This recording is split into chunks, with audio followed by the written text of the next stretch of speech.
안녕하세요. 마음쉼터 가족 여러분. 오늘 여러분과 나눌 이야기는 한 여인의 절박한 선택에서 시작됩니다. 8살 딸아이의 손을 잡고 60대 재벌 회장님께 시집갔습니다. 그는 일주일에 8번을 요구했습니다. 저는 얼굴을 붉히며 말했죠. 그럼 한번 해볼까요? 그리고 신혼 첫날 밤, 그는 침실에서 도망치려 했습니다. 제 한마디에 그의 얼굴은 핏기 하나 없이 새하얗게 질려버렸죠. 오늘 서울엔 이상한 비가 내렸습니다. 장대비는 아니었지만 살갗을 파고드는 차가움이 느껴지는 그런 비였습니다. 저는 5평도 채 안 되는 반지하 방에 서서 유일한 창문 밖을 바라봤습니다. 잿빛 하늘은 제 마음처럼 암담했습니다. 다른 사람들의 세상은 여전히 화려하게 돌아가고 있겠지만 제 세상은 오래전부터 이 방의 하얀 벽지와 끝없는 걱정의 잿빛으로만 채워져 있었습니다. 그때 숨막히는 정적을 깨고 전화벨이 울렸습니다. 액정에 뜬 전 남편이라는 이름에 심장이 쿵 내려앉았습니다. 이 시간에 그에게서 전화가 올 때면 좋은 일일 리가 없었죠. 저는 심호흡을 하고 최대한 아무렇지 않은 목소리를 유지하려 했으며 통화 버튼을 눌렀습니다. 수화기 너머로는 시끄러운 음악과 술잔 부딪히는 소리, 그리고 이미 거나하게 취한 그의 목소리가 뒤섞여 들려왔습니다. 서아야, 길게 말할 거 없고 나 요즘 돈이 너무 없어. 새 와이프는 곧 애 낳지. 돈 들어갈 데가 한두 군데가 아니야. 저는 휴대전화를 꽉 쥐었습니다. 손톱이 손바닥을 파고드는 것도 잊은 채 그저 조용히 다음 말을 기다렸습니다. 제 침묵이 그를 더 짜증나게 만든 모양이었습니다. 듣고 있어? 결론만 말할게. 이번 달부터 얘나 양육비 못 줘. 내 딸이니까 네가 알아서 키워. 나 돈 없어. 투 하는 소리가 건조하고 잔인하게 울려 퍼졌습니다. 저는 전화기를 귀에 댄 채 한참을 서 있었습니다.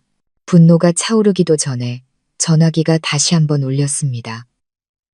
이번에는 예나의 담임 선생님이었습니다. 심장이 철렁했습니다. 여보세요, 선생님. 무슨 일이세요?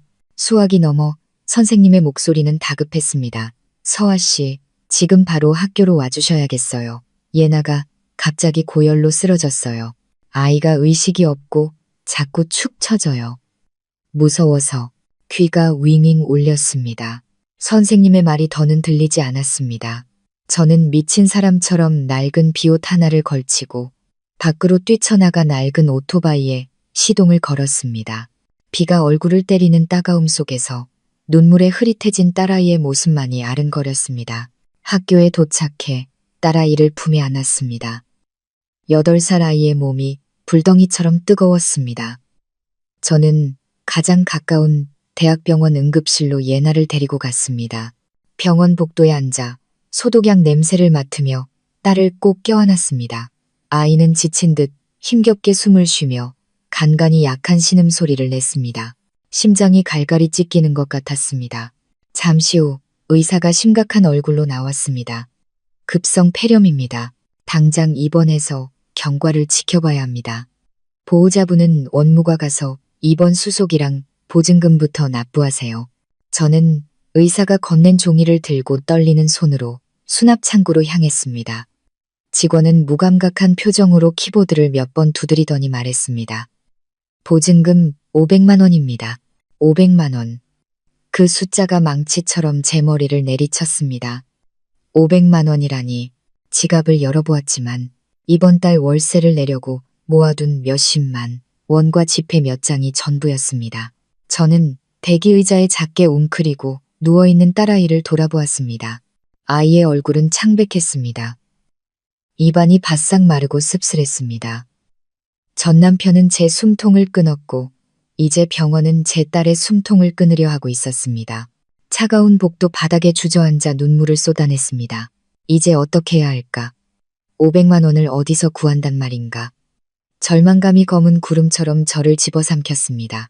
저는 굶고 고생하는 건 참을 수 있어도 제 딸이 아픈데 아무것도 해줄 수 없는 이 무력감은 견딜 수가 없었습니다. 그렇게 깊은 절망의 늪에 빠져 있을 때 주머니 속 전화기가 다시 울렸습니다. 큰이모라고 저장된 낯선 번호였습니다. 1년에 한두 번, 제사 때나 겨우 보는 먼 친척이었습니다. 수완은 좋지만 온갖 중매와 소개를 하며 이익을 챙기는 분으로 유명했죠. 이 시간에 무슨 일일까? 망설이다 전화를 받았습니다. 여보세요. 저예요. 수화기 너머 이모의 목소리는 제 처지와는 정반대로 활기찼습니다. 서아야, 잘 지내. 목소리가 왜 그렇게 죽을 상이야? 저는 눈물을 삼키며 겨우 말했습니다. 저 병원이에요. 예나가 좀 아파서요. 이모는 아이고 하더니 별 관심 없다는 듯 말을 돌렸습니다. 애 아픈 거야. 약 먹으면 낫지. 이모 말 잘 들어봐. 너 이거 조상님이 도우신 거야. 농담 아니야. 저는 지쳐서 대꾸할 힘도 없었습니다. 무슨 일이신데요, 이모? 저 지금 경황이 없어서. 알아. 바로 말할게. 내가 아는 분이 있는데. 아니, 회장님이라고 해야지. 돈이 어마어마한 재벌이야. 이름은 박태준. 65인데 사별하고 자식들은 다 외국 나가 있대. 지금 노년의 말벗이나 해주고 돌봐줄 사람을 찾고 계셔. 이모는 제가 정보를 소화할 시간을 주려는 듯 잠시 말을 멈췄습니다. 저는 침묵했습니다. 이모는 목소리를 낮추며 은밀하게 말을 이었습니다. 너도 한 번 이혼했고 혼자 애 키우느라 고생이잖아. 아직 35, 젊고 예쁘고 한 번 만나보는 게 어때? 저는 소름이 돋았습니다. 이모가 무슨 말을 하는지 단번에 알아차렸습니다. 65세 노인의 계약 아내나 비슷한 무언가가 되라는 말이었습니다. 저는 굳은 목소리로 말했습니다. 이모, 말도 안 되는 소리 마세요. 저 그런 거 관심 없어요. 아이고, 이 순진한 거사. 이모는 제 말을 자르며 마치 큰 은혜를 베푸는 듯 말했습니다. 끝까지 들어봐. 그분이 재벌이라고, 재벌. 듣자 하니 그분이 오케이만 하면 사례금으로 50억을 주신대. 50억. 네가 평생 일해도 꿈도 못 꿀 돈이야. 그냥 말벗 해주고 돌봐드리는 거지. 뭐 힘든 일 시키시겠어. 그리고 이모는 다시 목소리를 낮췄습니다. 근데 조건이 하나 좀 특이해서 말하기가 좀 그렇네. 50억. 그 숫자가 병원 복도의 아이들 울음소리를 지우고 제 머릿속을 가득 채웠습니다. 손에 쥔 500만 원짜리 입원 신청서를 내려다보고 50억이라는 숫자를 떠올렸습니다. 터무니없이 비현실적인 차이였습니다. 500만 원도 없는 제게 50억이라니. 처음에 혐오감은 점차 다른 감정으로 바뀌어 갔습니다. 절망적인 호기심이었습니다. 이모는 제 침묵을 눈치챘는지 말을 이었습니다. 어때? 잘 생각해봐. 인생 역전할 기회야. 내 딸 국제학교 보내고 대저택에서 살게 할 수 있어. 내 생각은 안 해도 딸 생각은 해야지. 그 말은 제 가장 약한 곳을 찔렀습니다. 맞습니다. 저는 저를 아끼지 않아도 제 딸은 아껴야 했습니다. 예나는 이 축축한 반지하 방에서 고생할 아이가 아니었습니다. 엄마가 보증금이 없어 입원도 못 시킬 아이가 아니었습니다. 저는 응급실 안에서 링거를 맡고 있는 딸아이를 바라보았습니다. 만약 내가 거절한다면 우리 예나는 어떻게 될까? 목이 타들어갔습니다. 눈을 감자 건강하게 웃고 떠들던 딸의 모습이 떠올랐습니다. 저는 심호흡을 하고 거의 알아들을 수 없을 만큼 떨리는 목소리로 말했습니다. 제가 만나볼게요. 수화기 너머로 이모의 호탕한 웃음소리가 들렸습니다. 그래야지. 자식 구하는 게 먼저지. 현명한 선택이야. 일단 애부터 잘 돌봐. 일 끝나면 전화해. 이모는 전화를 끊었고 저는 방금 내린 결정과 함께 홀로 남겨졌습니다. 응급실을 보니 예나는 링거를 맞고 잠이 들어 있었습니다. 저는 스스로에게 다짐했습니다. 전부 내 딸을 위해서야. 예나만 안전할 수 있다면 나는 무슨 일이든 할 수 있어. 다음 날 사방에 돈을 빌려 겨우 500만 원을 마련해 수납을 마치자마자 이모에게서 전화가 왔습니다. 준비해. 오늘 오후 3시에 골목 입구로 차 보낼 테니까 옷 좀 번듯하게 입고 나와. 시장 가는 옷차림으로 나오면 이모 체면 깎이는 거야. 저는 제가 입고 있는 옷을 내려다 보았습니다. 색이 바랜 셔츠와 낡은 바지, 번듯한 옷이 있을 리가 없었습니다. 전화를 끊고 조용히 반지하 방으로 돌아와 전 남편과 결혼할 때 입었던 유일한 원피스를 꺼냈습니다. 하지만 더 이상 어울리지 않았습니다. 결국 가장 상태가 좋은 짙은 남색의 낡은 정장 원피스를 골라 정성껏 다렸습니다. 정확히 3시 먼지 한 톨 없이 반짝이는 검은색 세단이 골목 입구에 멈춰 섰습니다. 이모가 저를 차 안으로 밀어넣으며 속삭였습니다. 차 안에서 예의 바르게 행동해. 박태준 회장님이셔. 깍듯하게 네, 아니오만 대답하고 잘난 척하지 마. 저는 심장이 터질 듯 뛰어 고개를 끄덕였습니다. 차는 제 낡은 오토바이와는 비교도 안 되게 부드럽게 나아갔습니다. 제가 멀리서 바라보기만 했던 평창동의 대저택 단지로 저를 데려갔습니다. 높다란 철문이 소리 없이 열리고 차는 정교하게 가꿔진 넓은 정원으로 들어섰습니다. 차에서 내리는 제 다리가 후들거렸습니다. 이모가 등을 살짝 밀며 말했습니다. 들어가. 이모는 여기까지야. 나머진 내복에 달렸어. 저는 저택 안으로 들어섰습니다. 그 화려함에 숨이 멎을 것 같았습니다. 거울처럼 반짝이는 대리석 바닥, 아득하게 높은 천장에는 거대한 크리스탈 샹들리에가 빛나고 있었습니다. 하얀 유니폼을 입은 가정부가 조용히 고개를 숙여 저를 2층 거실로 안내했습니다. 박 회장은 그곳에 있었습니다. 창밖을 등진 채 진짜 가죽으로 만든 안락의자에 앉아 있었습니다. 그는 바로 돌아보지 않았습니다. 저는 문가에 숨막힌 듯 서 있었습니다. 몇 초 후, 그가 의자를 돌렸습니다. 65. 머리는 희끗했지만 단정하게 빗어 넘겼고 얼굴에는 주름이 있었지만 눈빛은 날카로웠습니다. 그는 집에서 입는 단순한 실크 잠옷 차림이었지만 무척 비싼 옷이라는 것을 알 수 있었습니다.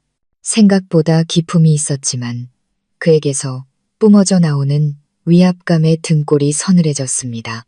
안치. 그의 목소리는 낮고 차분했습니다. 저는 조심스럽게 의자를 끌어 그에게서 멀찍이 떨어져 앉았습니다. 그는 마치 물건을 감정하듯 저를 샅샅이 훑어보았습니다. 이모에게 얘기는 들었겠지? 저는 작게 대답했습니다. 네, 대략적으로는요. 그는 고개를 끄덕이고는 바로 본론으로 들어갔습니다. 나이가 몇인가? 이혼한 지는 얼마나 됐고 아이는 몇 살이지? 저는 솔직하게 대답했습니다. 35입니다. 이혼한 지는 2년 됐고 딸아이는 8살입니다. 이 순간 저는 도마 위의 생선이나 마찬가지였습니다. 숨기는 것은 무의미했죠. 전 남편이 양육비는 주나? 저는 숨을 들이마시며 씁쓸하게 말했습니다. 어제 끊겠다고 통보받았습니다. 박 회장의 입꼬리가 살짝 올라갔습니다. 거의 알아챌 수 없는 미소였습니다. 좋아. 솔직한 게 마음에 드는군. 그는 잠시 말을 멈추고 차를 한 잔 따라 제 쪽으로 밀었습니다. 나는 올해 65. 자식들은 멀리 있고 아내는 세상을 떠났지. 말벗이 필요해. 그는 제 눈을 똑바로 쳐다보았습니다. 그 시선에 저는 몸이 굳었습니다. 내 방식대로의 말벗 말이야. 나이는 들었지만 건강은 아주 좋거든. 방 안의 공기가 무겁게 가라앉았습니다. 그는 말을 이었습니다. 그의 차분한 목소리는 한 글자 한 글자가 망치처럼 제 귀를 때렸습니다. 낭만적인 것에 시간을 낭비할 생각은 없어. 현실적인 게 필요해. 내 요구는 아주 명확해. 당신이 내 생리적인 욕구를 충족시켜줘야 해. 구체적으로 일주일에 8번. 할 수 있겠나? 저는 그 자리에 얼어붙었습니다. 발밑이 무너져 내리는 것 같았습니다. 일주일에 8번, 65세 노인이 농담을 하는 걸까? 아니면 변태인 걸까?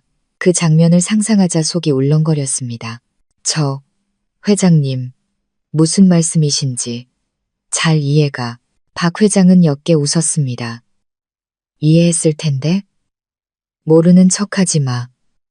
할 수 있냐고 묻고 있잖아. 그가 저를 뭘로 보는 걸까? 장난감?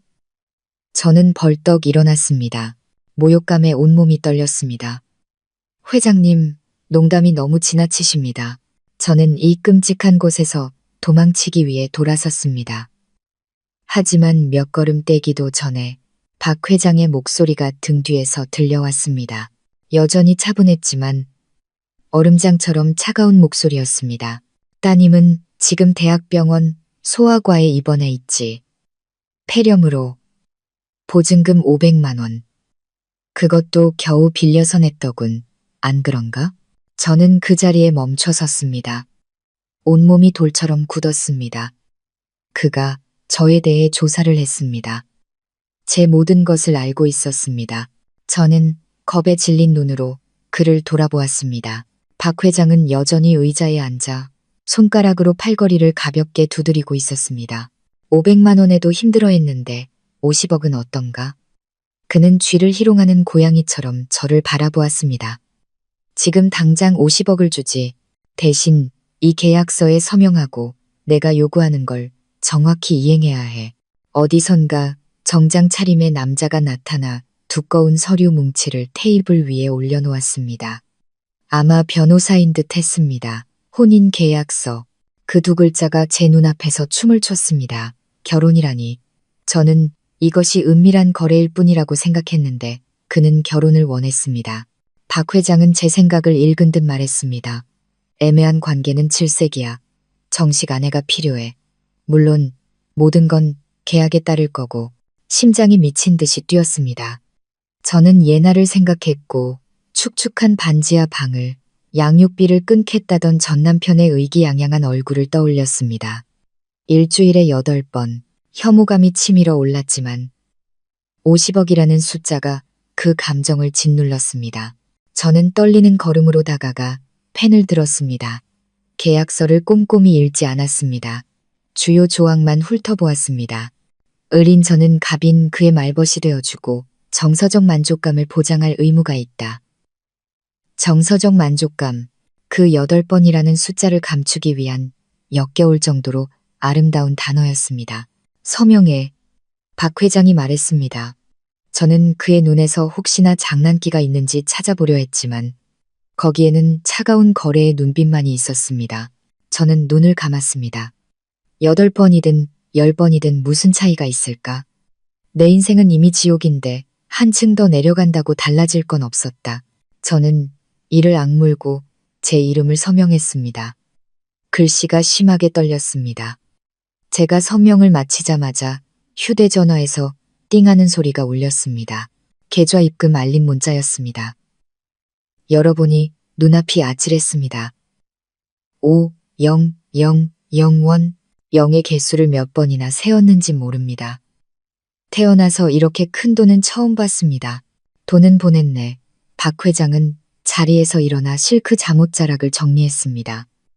이제 가서 당신 일 처리하고 딸 문제도 마무리 짓고 이쪽으로 이사 오도록 사람을 보내지. 그는 마치 사업 회의를 끝낸 것처럼 말했습니다. 저는 여전히 떨리는 손으로 휴대전화를 쥐고 있었습니다. 저는 저 자신을 팔았습니다. 미래와 존엄, 그리고 제 몸을 50억 원에 팔아버린 것입니다. 저택을 나서는데 오후에 햇살이 얼굴에 쏟아졌지만 조금도 따뜻하지 않았습니다. 저는 부자가 되었고 동시에 모든 것을 잃은 기분이었습니다. 택시에 올라타자마자 눈물이 터져 나왔습니다. 이 눈물이 수치심 때문인지 아니면 마침내 딸을 살릴 수 있게 되었다는 안도감 때문인지 알 수 없었습니다. 저는 반지하 방으로 가지 않고 기사에게 병원으로 바로 가달라고 했습니다. 어제만 해도 절망과 무력감 속에서 서 있던 그 수납 창구로 달려갔습니다. 어제의 그 직원이 저를 보고는 딱한 표정을 지었습니다. 아마 또 돈을 밀어달라고 온 줄 알았을 겁니다. 저는 심호흡을 하고 최대한 침착하게 은행 카드를 창구에 내려놓으며 단호하게 말했습니다. 환자 진예나 입원비 결제할게요. 우선 2천만 원 선결제하고 제일 좋은 1인실로 옮겨주세요. 직원은 제 말을 듣고 깜짝 놀라 저를 쳐다봤습니다. 네, 2천만 원이요? 그녀는 잘못 들었다고 생각하는 듯 했습니다. 얼마라고 하셨죠? 2천만 원이요. 그리고 가능한 한 가장 좋은 병실, 1인실로 부탁합니다. 돈은 얼마가 들어도 상관없어요. 저는 돈이 주는 권력의 목소리로 말했습니다. 돈이 이런 기분을 느끼게 해줄 수 있다는 걸 처음 알았습니다. 직원은 재빨리 컴퓨터를 조작했고 태도는 완전히 바뀌어 상냥하게 말했습니다. 네, 고객님, 잠시만 기다려주세요. 결제를 마친 후 병실로 들어갔습니다. 예나는 여전히 깊이 잠들어 있었습니다. 저는 딸아 이 곁에 앉아 주사바늘이 꽂힌 작은 손을 잡았습니다. 또다시 눈물이 흘렀지만 이번에는 안도의 눈물이었습니다. 예나야, 우리 딸, 엄마 이제 돈 있어. 엄마가 다 해줄게. 이제 아무도 우리 모녀 괴롭히지 못할 거야. 저는 딸의 뜨거운 이마에 입을 맞추며 속삭였습니다. 제가 갑자기 큰 돈을 갖게 되었다는 소문은 생각보다 빨리 퍼져나갔습니다. 아마 이모가 자신의 공적을 떠벌리고 다닌 모양이었습니다. 제가 딸에게 사과를 깎아주고 있을 때 전 남편에게서 전화가 왔습니다. 이번에는 더 이상 두렵지 않았습니다. 저는 담담하게 전화를 받았습니다. 수화기 넘어 시끄러운 음악은 여전했지만 그의 목소리에는 비아냥과 질투가 가득했습니다. 뭐야, 대박 터뜨렸다며? 그렇게 빨리? 딸 병원비는 어디서 그렇게 빨리 구했대? 저는 침묵했습니다. 그는 비웃었습니다. 그럴 줄 알았지. 대단하다, 진서아. 나랑 헤어진 지 2년 만에 아주 그냥 꽃뱀이 다 됐네? 저는 사과 깎는 칼을 꽉 쥐었습니다. 무슨 소리야? 난 몰라. 몰라? 그가 소리쳤습니다. 동네방네 소문이 다 났어. 65살 먹은 재벌 영감탱이한테 시집갔다며. 대단하다, 진짜. 넌 정말 돈 때문에 뭐든지 하는 그런 여자였구나. 저는 옅게 웃었습니다. 약보다 더 쓴 미소였습니다. 그래, 난 돈 때문에 뭐든 하는 여자야. 그럼 넌 자기 딸이 아파서 병원에 있는데도 내버려두는 넌 어떤 남자인데? 새 와이프 먹여 살리겠다고 딸 양육비 끊는 넌 뭔데? 네가 나한테 그런 말 할 자격이 있어? 제 일침에 그가 잠시 주춤하는 듯 했지만 이내 기분 나쁜 웃음소리를 냈습니다. 어쭈, 꽤나 날카로워졌네. 부자 남편 생기니까 사람이 달라져. 근데 잘 들어도 65이야. 넌 35이고 네가 그 영감 만족시킬 수는 있고 아니면 그냥 쳐다만 보고 끝나는 거 아니야? 모욕감이 극에 달했습니다. 저는 이를 악물고 말했습니다. 그건 내 일이야. 너랑 상관없어. 전화를 끊고 침대에 휴대전화를 던져버렸습니다. 분노의 가슴이 아팠습니다. 그래, 나는 나를 팔았다. 하지만 나를 이 지경까지 몰고 간 사람이 바로 그가 아니었던가. 최고급 병실에 앉아 사과를 한 입 베어 물었지만 쓴맛밖에 느껴지지 않았습니다. 좋은 약과 편안한 병실 덕분인지 예나는 생각보다 빨리 회복했습니다. 며칠 후 딸은 퇴원했고 저는 더 이상 그 축축한 반지하 방으로 아이를 데려가지 않았습니다. 고급 세단이 우리를 기다리고 있었고 박 회장의 저택으로 곧장 향했습니다. 반지하 방에는 중요한 물건들, 주로 낡은 옷 몇 벌과 딸의 사진을 챙기러 단 한 번 들렀습니다. 대부분의 짐은 버렸습니다. 제 인생의 낡은 장을 닫아버리고 싶었습니다. 차 안에서 예나는 신이나 제잘거렸습니다. 8살 아이는 처음 타보는 비싼 차의 모든 것이 신기했습니다. 엄마, 이 차는 왜 이렇게 조용해? 우리 어디 가는 거야? 외할머니 댁. 저는 딸의 머리카락을 쓰다듬으며 복잡한 마음을 감출 수 없었습니다. 8살 아이에게 이 상황을 어떻게 설명해야 할까? 딸에게 더 나은 삶을 주기 위해 할아버지 뻘 남자와 결혼했다고 어떻게 말할 수 있을까? 저는 심호흡을 했습니다. 예나야, 우리 이제 새 집으로 이사 가는 거야. 아주 예쁜 집이야. 외할머니 댁보다 훨씬 더. 예나는 눈을 동그랗게 떴습니다. 정말 누구 집인데? 엄마 친구 집이야. 앞으로 우리 거기서 살 거야. 저는 딸의 시선을 피하며 말했습니다.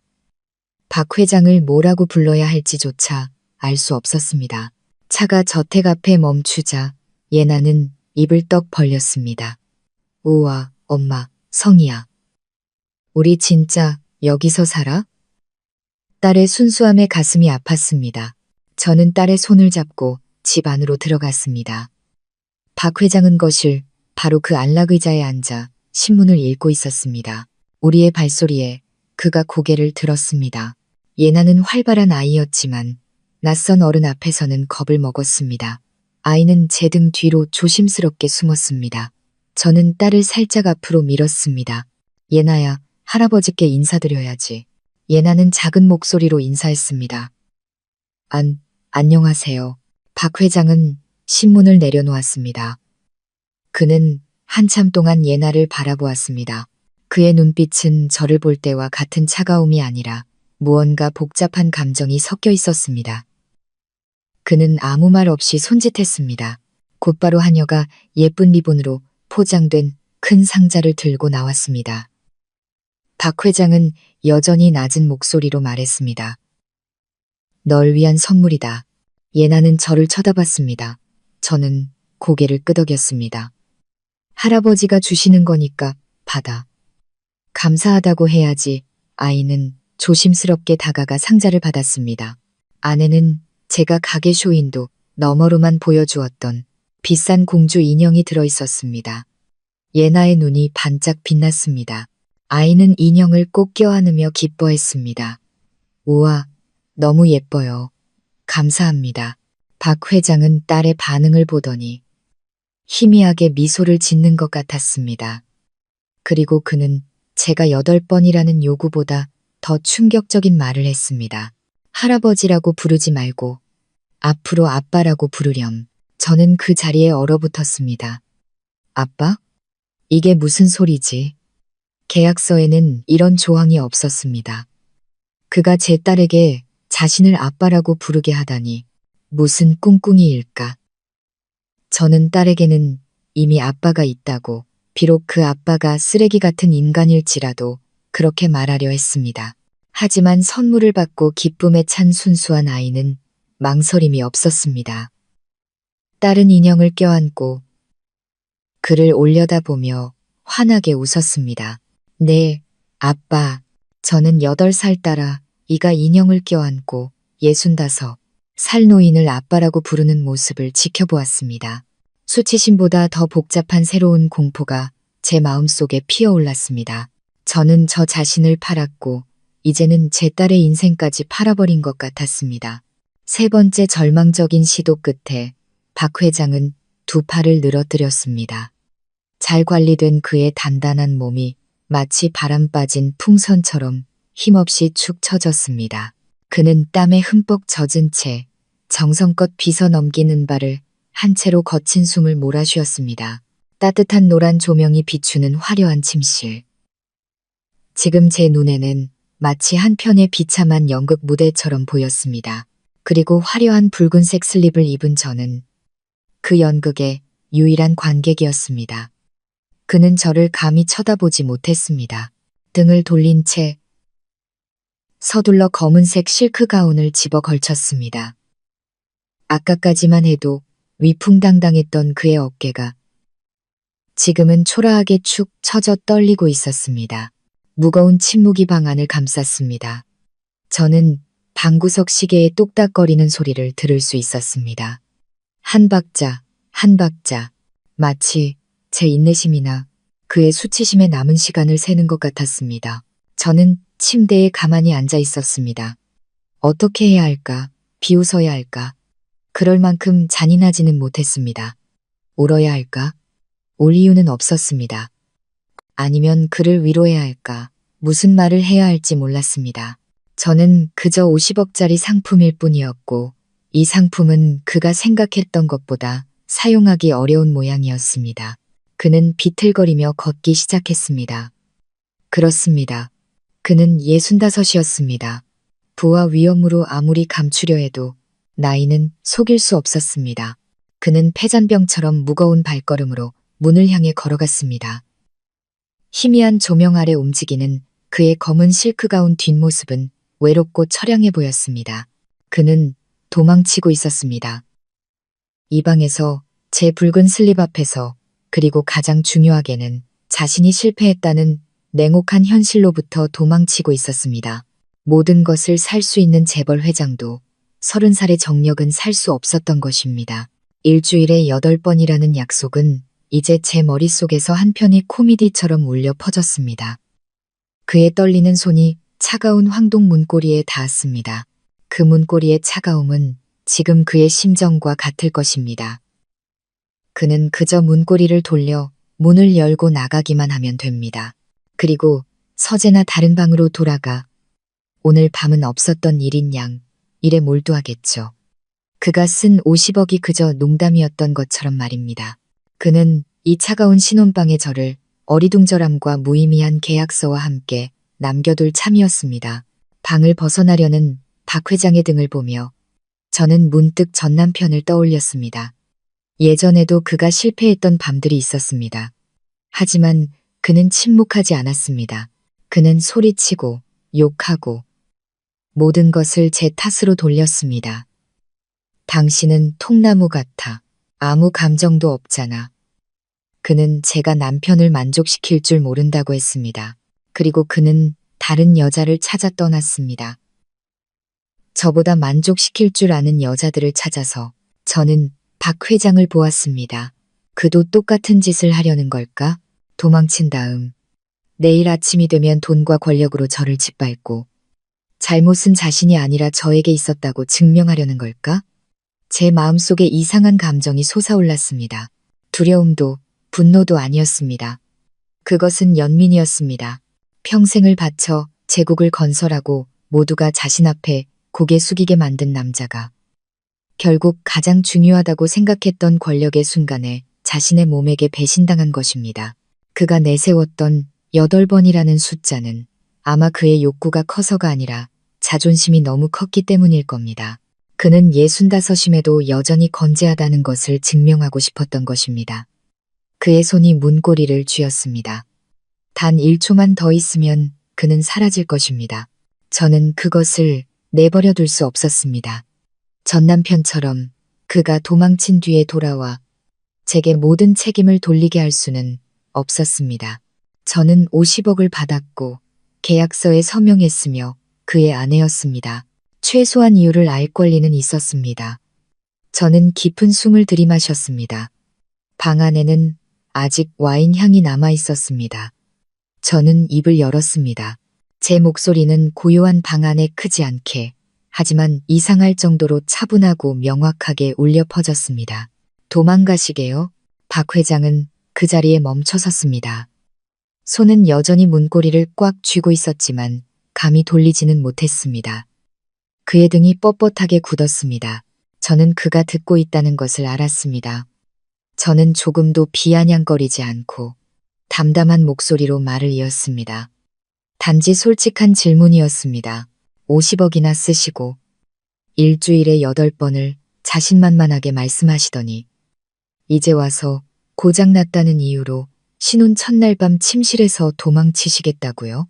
저는 고장이라는 직설적인 단어를 썼습니다. 애둘러 말하고 싶지 않았습니다. 그의 진짜 반응을 보고 싶었습니다. 이 재벌 회장이 적나라한 진실 앞에 어떻게 반응할지 궁금했습니다. 제 말 뒤에 찾아온 침묵은 이전의 침묵보다 더 무서웠습니다.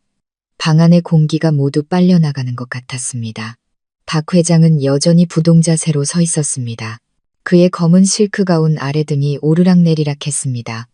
그는 숨을 몰아쉬고 있었습니다. 피곤해서가 아니라 충격 때문이었습니다. 저는 그의 자존심에 비수를 꽂은 것입니다. 저는 그가 돌아서서 소리를 지르거나 제 뺨을 때리거나 당장 집에서 쫓아낼 것이라고 생각했습니다. 최악의 상황에 대비했습니다. 이미 50억은 받았으니까요. 두렵지 않았습니다. 하지만 그는 그렇게 하지 않았습니다. 그는 아주 천천히 문고리에서 손을 떼었습니다. 그리고 저를 마주 보기 위해 몸을 돌렸습니다. 희미한 침실등 아래 그의 얼굴은 제가 평생 잊지 못할 모습이었습니다. 더 이상 제게 8번을 요구하던 권위적인 재벌 회장의 얼굴이 아니었습니다. 65의 그 얼굴은 아까 무력했을 때보다도 더 창백하게 질려 있었습니다. 평소에 날카롭던 눈빛은 이제 당혹감과 수치심, 그리고 두려움으로 가득 차 있었습니다. 그는 저를 두려워하고 있었습니다. 재벌 회장이 방금 돈으로 사온 35살의 이혼녀를 두려워하고 있었습니다. 이 사실은 8번이라는 숫자보다 더 비현실적이었습니다. 그는 제 쪽으로 걸어왔습니다. 아니, 감히 침대 쪽으로는 오지 못했습니다. 그는 방 한가운데 서서 고개를 숙이고 가운 자락을 꽉 쥐었습니다. 마치 비싼 화병을 깨뜨리다 들킨 아이 같았습니다. 나는 그는 입술을 달싹였지만 목이 바싹 마른 듯 소리가 나오지 않았습니다. 헛기침을 하며 평정심을 되찾으려 했지만 실패했습니다. 그는 다시 한번 시도했고 마침내 한마디를 내뱉었습니다. 제가 그의 입에서 들으리라고는 상상도 못했던 한마디였습니다. 그의 목소리는 거의 들리지 않을 정도로 작았습니다. 미안하오. 저는 깜짝 놀랐습니다. 그가 제게 사과를. 무엇 때문에? 계약대로 이행하지 못해서. 아니면 터무니없는 8번을 약속해서. 그는 고개를 들어 저를 보았습니다. 그의 눈빛은 처절한 간절함으로 가득 차 있었습니다. 서아 씨, 맞지? 제발. 이 일은 아무에게도 말하지 말아주시오. 절대로, 아무에게도. 그는 마치 애원하듯 반복했습니다. 이모님 변호사, 집안 사람들, 아무에게도 알리지 마시오. 내가 돈을 더 주겠소. 얼마를 원하든 다 줄 테니 제발 조용히만 해주시오. 저는 그를 보았습니다. 재벌 회장이 자신의 실패를 덮기 위해 돈으로 제 침묵을 사려 하고 있었습니다. 문득 헛웃음이 나왔습니다. 저는 대답하지 않았습니다. 동의하지도 거절하지도 않았습니다. 그저 침묵했습니다. 제 침묵이 그를 더 혼란스럽게 만드는 것 같았습니다. 그는 제가 무슨 생각을 하는지 몰랐고 그 사실이 그를 두렵게 했습니다. 그는 감히 침대로 돌아오지 못했습니다. 이 화려한 신혼 침대는 보이지 않는 힘으로 그를 밀어내는 듯 했습니다. 그렇다고 방 밖으로 나가지도 못했습니다. 50억짜리 상품이 알 수 없는 눈빛으로 자신을 쳐다보고 있는데 어떻게 나갈 수 있겠습니까? 결국 그는 더 기이한 행동을 했습니다. 그는 방구석의 벨벳 소파로 걸어갔습니다. 제가 낮에 그가 앉아 신문을 읽는 것을 보았던 바로 그 소파였습니다. 그는 거기에 앉더니 근처 장에서 얇은 담요를 꺼내 몸에 둘렀습니다. 그는 거기서 잘 생각이었습니다. 자신의 신혼방에서 그는 소파를 택했습니다. 저는 이불을 끌어올려 붉은 슬립을 가렸습니다. 저도 피곤했습니다. 병원에서부터 이모와의 만남, 그리고 이곳에서의 계약과 이 연극까지 온종일 긴장의 연속이었습니다. 저는 그를 등지고 돌아누워 눈을 감았습니다. 그가 어디서 자든 상관없었습니다. 그저 저를 내버려 두기만 하면 됐습니다. 방 안의 공기는 무겁게 가라앉았습니다. 저는 그가 소파에서 뒤척이는 소리, 실크가 바스락거리는 소리, 그리고 짜증 섞인 한숨 소리를 들었습니다. 저는 이대로 밤이 지나갈 것이라고 생각했지만 착각이었습니다. 15분쯤 지났을까 그가 갑자기 입을 열었습니다. 담요 속에서 울려나오는 목소리는 잠기고 짜증이 가득했습니다. 당신을 선택하는 게 아니었어. 심장이 쿵 내려앉았습니다. 그가 후회하는구나. 계약을 취소하려는 걸까? 아니면 50억을 돌려달라고 하려는 걸까? 저는 몸을 돌려 그가 누워있는 어둠 속을 바라보았습니다. 그게 무슨 말씀이세요? 당신 탓이야. 그가 제 쪽으로 손가락질했습니다. 당신이 너무 젊어. 겨우 35이잖아. 나는 65인데 저는 어이가 없었습니다. 제가 젊은 것도 제 잘못이란 말인가? 당신을 보니 그가 짜증 섞인 목소리로 말을 이었습니다. 그 옷을 입은 당신을 보니 내가 부담감을 느꼈단 말이야. 그래, 부담감. 당신이 날 긴장시켜서 그래서 내가 자연스럽지 못했던 거야. 당신 잘못이라고. 저는 헛웃음을 터뜨렸습니다. 결국 그렇게 되는구나. 결국 모든 것은 제 잘못이었습니다. 제 전남편과 똑같았습니다. 그가 안 될 때는 제가 통나무 같다고 했습니다. 이 남자가 안 될 때는 제가 너무 젊어서 부담스럽다고 합니다. 남자들은 부자든 가난하든 35이든 65이든 실패했을 때 옆에 있는 여자에게 책임을 떠넘기는 공통점이 있었던 것입니다. 제 메마른 웃음소리가 호화로운 침실에 울려 퍼졌지만 박 회장의 매서운 눈빛에 금세 잦아들었습니다. 당신이 너무 젊어서 부담스러웠다는 그의 변명은 귓가에 계속 맴돌았습니다. 결국 이 권력 있는 남자도 실패 앞에서는 제 전남편과 다를 바 없었습니다. 그들은 모두 이유가 필요했고 그 이유는 결코 자기 자신이 아니었습니다. 저는 더 이상 아무 말도 하지 않고 이불을 머리끝까지 뒤집어 쓴 채 그를 등지고 누웠습니다. 다투고 싶지 않았습니다. 다툴 자격도 없었습니다. 저는 50억짜리 상품일 뿐이었고 이 상품은 첫날 밤부터 주인을 만족시키지 못한 모양이었습니다. 그날 밤 저는 잠들지 못했습니다. 저는 넓은 침대의 한쪽에서 그는 방구석 소파에서 몸을 웅크린 채 누워 있었습니다.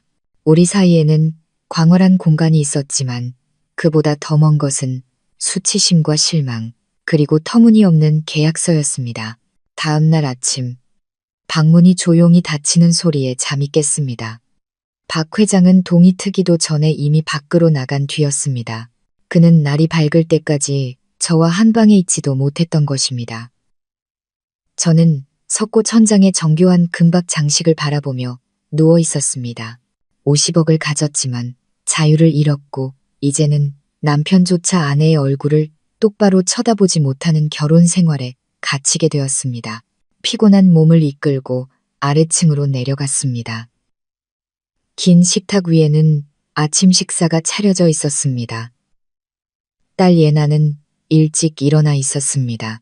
아이는 이곳이 무척 마음에 드는 듯 예전에는 월급날에나 사줄 수 있었던 딸기 팬케이크를 신나게 먹고 있었습니다. 저를 보더니 손을 흔들었습니다. 엄마, 이거 진짜 맛있어요. 옛날 집보다 여기가 훨씬 좋아요. 저는 딸에게 억지 미소를 지어 보였습니다. 박 회장도 식탁 끝에 앉아 있었습니다.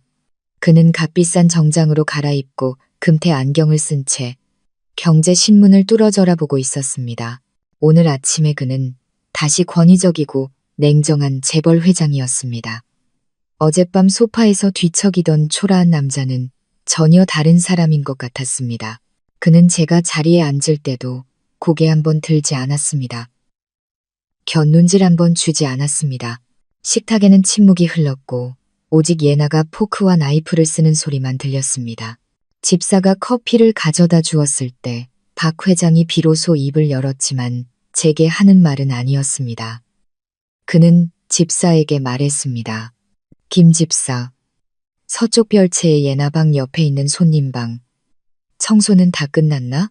늘 무표정한 얼굴에 김 집사가 고개를 숙였습니다. 네, 회장님. 어제 다 준비해 두었습니다. 박 회장은 고개를 끄덕이고 신문을 한 장 넘겼습니다. 그리고 나서야 제 쪽으로 고개를 돌렸지만 시선은 여전히 신문에 고정되어 있었습니다. 서아 씨, 당신 짐은 그 방으로 옮기도록 해. 저는 깜짝 놀라 손에 든 숟가락을 멈췄습니다. 네. 무슨 말씀이세요? 그가 저를 침실에서 쫓아내려는 것이었습니다. 신혼 첫날 밤, 바로 다음 날에요. 박 회장은 마침내 고개를 들어 저를 보았습니다. 그 눈빛은 차갑고 서먹했습니다. 나는 조용히 일할 공간이 필요해. 내 침실에는 중요한 서류가 많아. 당신은 저쪽 방에 있는 게 딸을 돌보기에도 더 편할 거야. 당신 딸. 그는 우리 딸이나 예나라고 부르지도 않았습니다. 그는 명확하게 선을 긋고 있었습니다. 저는 깨달았습니다. 그는 제가 젊어서 부담스러운 게 아니었습니다. 그는 부끄러운 것이었습니다. 저를 마주할 용기가 없었던 것입니다. 저는 그의 실패를 목격한 유일한 증인이었으니까요. 그는 저를 최대한 멀리 밀어내고 싶었던 것입니다. 저는 쓸모없는 안주인이 되었습니다. 50억짜리 아내는 제대로 된 하룻밤도 치르지 못한 채 버림받았습니다. 저는 새 방으로 옮겼습니다. 그 방 역시 호화롭고 모든 편의시설이 갖춰져 있었고 잉어 연못이 내다보이는 발코니도 있었습니다. 하지만 누가 봐도 손님방이었습니다. 저는 새 방의 침대에 앉아 발코니에서 신나게 뛰어노는 예나를 바라보았습니다. 아이는 아무것도 몰랐습니다. 그저 성처럼 예쁜 집에 사는 것이 행복할 뿐이었습니다. 그리고 저는 제 위치를 깨달았습니다.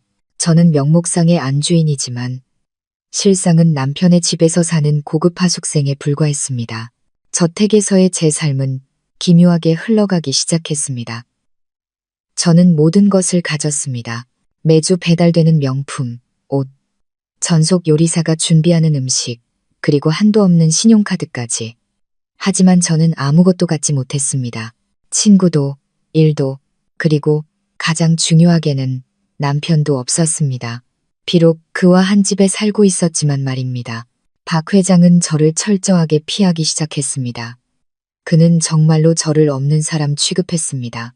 아침에는 저와 예나가 일어나기 전에 집을 나섰고 밤에는 제가 제 방으로 들어간 후에야 늦게 돌아왔습니다. 우리가 마주칠 수 있는 유일한 시간은 저녁 식사 시간이었지만 그는 그마저도 온갖 핑계를 대며 피했습니다. 일주일, 2주일이 지났습니다. 일주일에 8번은 제가 들어본 가장 터무니없는 농담이 되었습니다. 저는 한 달에 그의 얼굴을 8번 보기도 힘들었습니다. 숨이 막혀왔습니다. 이 화려함이 저를 짓누르고 있었습니다. 어느 주말 저녁 저는 작정하고 거실에서 그를 기다렸습니다. 이야기를 해야 했습니다. 이렇게 유령처럼 살 수는 없었습니다. 저녁 8시가 다 되어 그의 차가 돌아왔습니다. 그는 집에 들어서다 제가 앉아있는 것을 보고 조금 놀란 듯 했습니다. 그는 넥타이를 풀며 피곤한 목소리로 말했습니다. 아직 안 잤나? 저는 일어나 최대한 침착하게 말했습니다. 식사는 하셨어요? 음식 데워달라고 할까요? 그는 손을 저었습니다. 밖에서 먹었어. 그는 곧장 서재로 올라가려 했습니다. 저는 급히 그를 막아섰습니다. 회장님, 저희 얘기 좀 해야겠어요. 그가 멈춰 서서 저를 돌아보았습니다. 그의 눈빛은 차가웠습니다. 무슨 얘기? 계약 내용은 명확했을 텐데. 당신은 돈을 받았고 딸을 돌보고 있잖아. 내가 부족하게 해준 건 없는데. 하지만 절 피하고 계시잖아요. 저도 모르게 말이 튀어나왔습니다. 그날 밤 이후로 저한테 제대로 된 말 한마디 건네지 않으셨어요. 약속하셨잖아요. 무슨 약속? 그가 말을 끊으며 으르렁거렸습니다. 50억을 약속했고 당신은 받았어. 아니면 그 8번 얘기를 하고 싶은 건가? 그는 비웃었습니다. 걱정 마. 다시는 그런 요구 안 할 테니까. 더 이상 부담감 느끼고 싶지 않거든. 그는 또 제 탓을 했습니다. 분노에 온몸이 떨렸습니다. 그럼 계속 이렇게 살라는 말씀이세요? 이 집의 허수아비 안주인처럼요? 그가 어깨를 으쓱했습니다. 그게 뭐 나쁜가? 돈도 있고 좋은 집도 있고 딸은 최고의 학교에 다니고 뭘 더 바라는 거지? 사랑이라도 원하나? 그가 소리내어 웃었습니다. 서아 씨, 35이면 그런 순진한 생각은 버릴 때도 됐잖소. 그 후 며칠 동안 그는 회의 핑계조차 대지 않았습니다. 토요일 아침 그가 운동복을 입고 있었습니다. 제가 물었습니다. 어디 가세요? 그는 저를 쳐다보지도 않고 대답했습니다. 바둑 두러. 그는 아침 일찍 나가서 밤늦게 돌아왔습니다. 일요일에는 다른 옷을 입고 있었습니다. 친구들이랑 낚시하러. 그는 온종일 낚시를 했습니다. 그는 저와 같은 공간에서 숨 쉬는 것보다 차라리 호숫가에 앉아 낚싯대를 보거나 늙은 친구들과 바둑판을 들여다보는 것을 택했습니다. 저는 그의 가장 큰 수치심의 증거가 되어버린 것입니다. 박 회장의 회피는 점점 더 노골적으로 변해갔습니다. 그는 저를 지워버리고 싶은 실수처럼 대했습니다. 저는 화려하고 외로운 저택에 갇혀 살았습니다. 예나는 제 유일한 기쁨이었지만 아이도 이상한 낌새를 눈치채기 시작했습니다.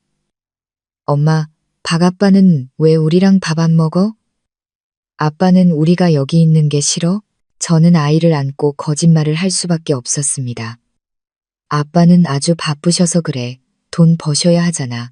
이 끔찍한 외로움에 익숙해질 무렵 큰 이모가 찾아왔습니다. 예고도 없는 방문이었습니다. 어느 화창한 오후 김 집사가 경멸하는 기색을 숨기지 않고 말했습니다. 사모님, 친척이신 분이 찾아오셨습니다. 저는 미간을 찌푸렸습니다. 이모가 여긴 왜? 좋은 일일 리가 없었습니다. 이모는 거실로 들어서자마자 사방을 두리번거렸습니다. 소파와 샹들리에 그리고 카펫을 훑어보았습니다.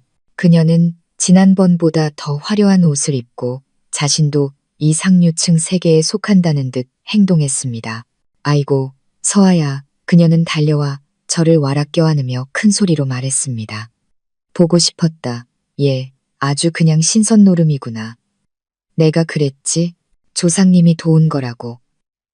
그녀는 제 뺨을 꼬집었고 저는 소름이 끼쳤습니다. 저는 그녀의 손을 떼어내며 억지 미소를 지었습니다. 이모, 어서 오세요. 무슨 일로 오셨어요? 물 한 잔 드릴까요? 이모는 소파에 털썩 주저앉아 다리를 꼬았습니다. 무슨 일이긴. 우리 조카 잘 사나 보러 왔지. 내가 소개해준 상품이 잘 관리되고 있나 봐야 할 거 아니야. 그녀는 희히 웃더니 제게 다가와 속삭였지만 방 전체에 다 들릴 만큼 큰 소리였습니다. 그래, 회장님은 잘해주셔. 첫날 밤은 어땠어? 뭐 화끈한 일이라도 있었어? 이모한테만 말해봐. 얼굴이 화끈거렸습니다. 그녀의 눈에 담긴 저속한 호기심에 역겨움을 느꼈습니다. 이모, 무슨 말씀을 그렇게 하세요? 사적인 얘기를 어떻게 해요? 이모는 혀를 찼습니다. 쯧쯧, 사적이긴 뭐가 사적이야. 우리 사이에 꽉 잡아야 한다, 조카야. 남자들, 특히 돈 많고 나이 든 남자들은 잘해줘야 해. 알지? 그녀는 강조했습니다. 너 35, 한창 때인데 65, 영감 하나 못 잡으면 망신이야, 망신.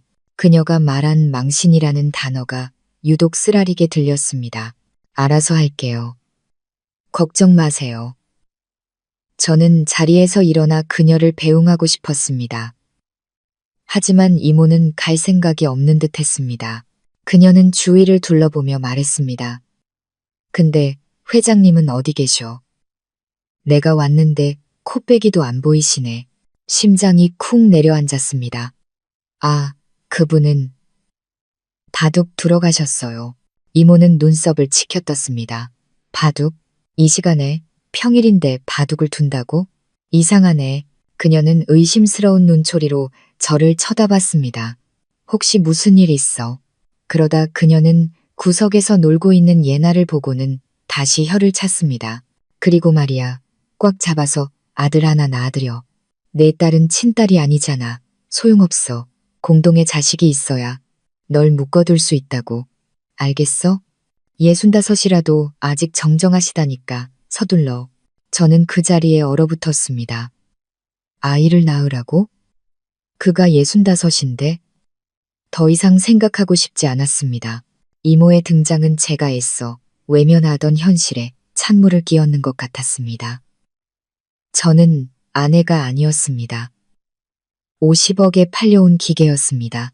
그리고 이제 그들은 제게 출산까지 요구하고 있었습니다. 이모가 떠난 후에도 머릿속이 윙윙거렸습니다. 출산이라니, 65인 박 회장이 어떻게. 하지만 신혼 첫날 밤이 떠올랐습니다. 그가 처참하게 실패했던 그 밤. 혹시 그는 자신의 상태를 미리 알고 있었던 걸까? 그가 말한 8번은 저를 겁주기 위한 것이었을까? 아니면 자기 자신을 속이기 위한 것이었을까?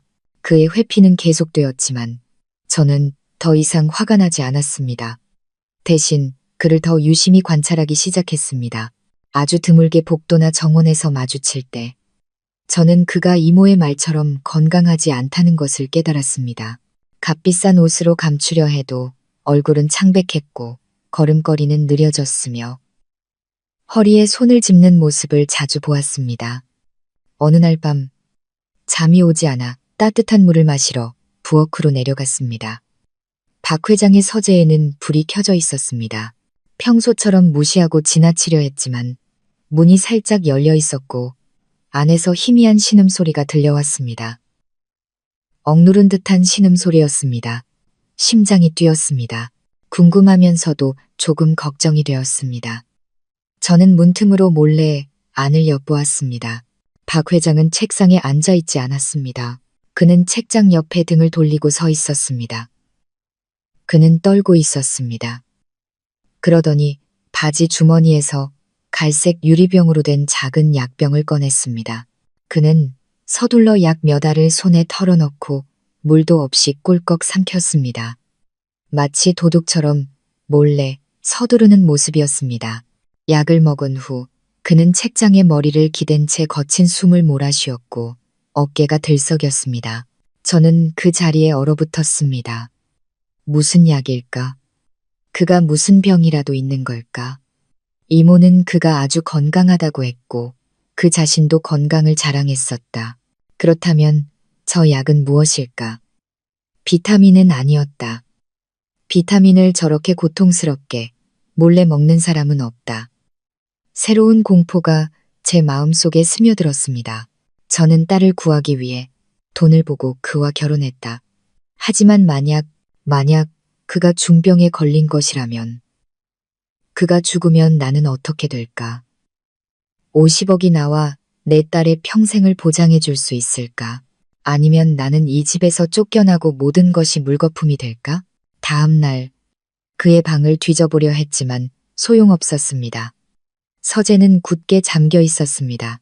문득 예나의 입원 서류 뭉치 속에서 그의 주치의인 김 원장의 명함을 본 것이 기억났습니다.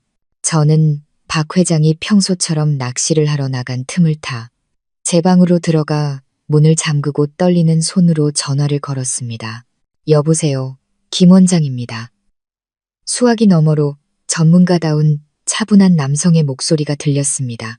저는 숨을 들이마시고 걱정하는 아내의 역할을 연기하려 애썼습니다. 여보세요. 김 원장님 맞으시죠? 저 박태준 회장 아내 진서아라고 합니다. 아내라는 단어가 입에서 맴돌며 어색하게 느껴졌습니다. 수화기 너머는 잠시 조용했습니다. 아, 네, 사모님, 안녕하세요. 무슨 일 있으십니까? 회장님 건강에 문제라도 생겼나요? 아니요, 그건 아니고요. 그냥 요즘 저희 남편 안색이 안 좋고 피곤해 보여서요. 어젯밤에는 우연히 갈색병에 든 약을 몰래 드시는 걸 봤어요. 너무 걱정이 돼서요. 저한테는 아무 말씀도 안 하시는데 원장님 혹시 남편이 심각한 병이라도 앓고 있나요?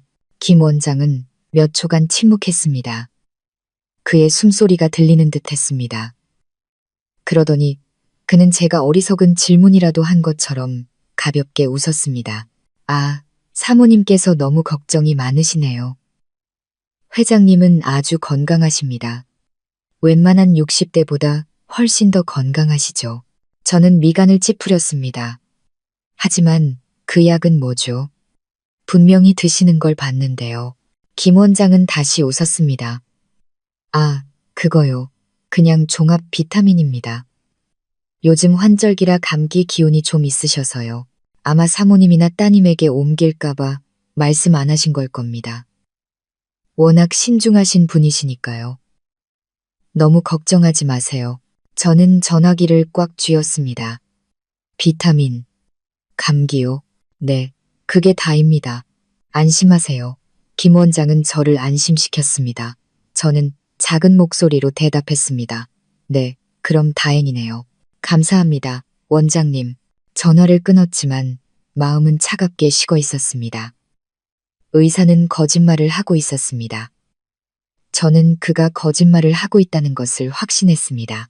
단순한 감기 때문에 약을 몰래 먹고 비타민을 그렇게 고통스럽게 먹는단 말인가. 아니, 그들은 무언가를 숨기고 있었습니다. 박 회장은 병에 걸렸고 그의 주치의는 그것을 은폐하고 있었습니다. 저는 화려함 속에 살았지만 5평짜리 반지하 방에 살 때보다 더 숨이 막혔습니다. 반지하 방에서의 유일한 걱정은 돈이었습니다.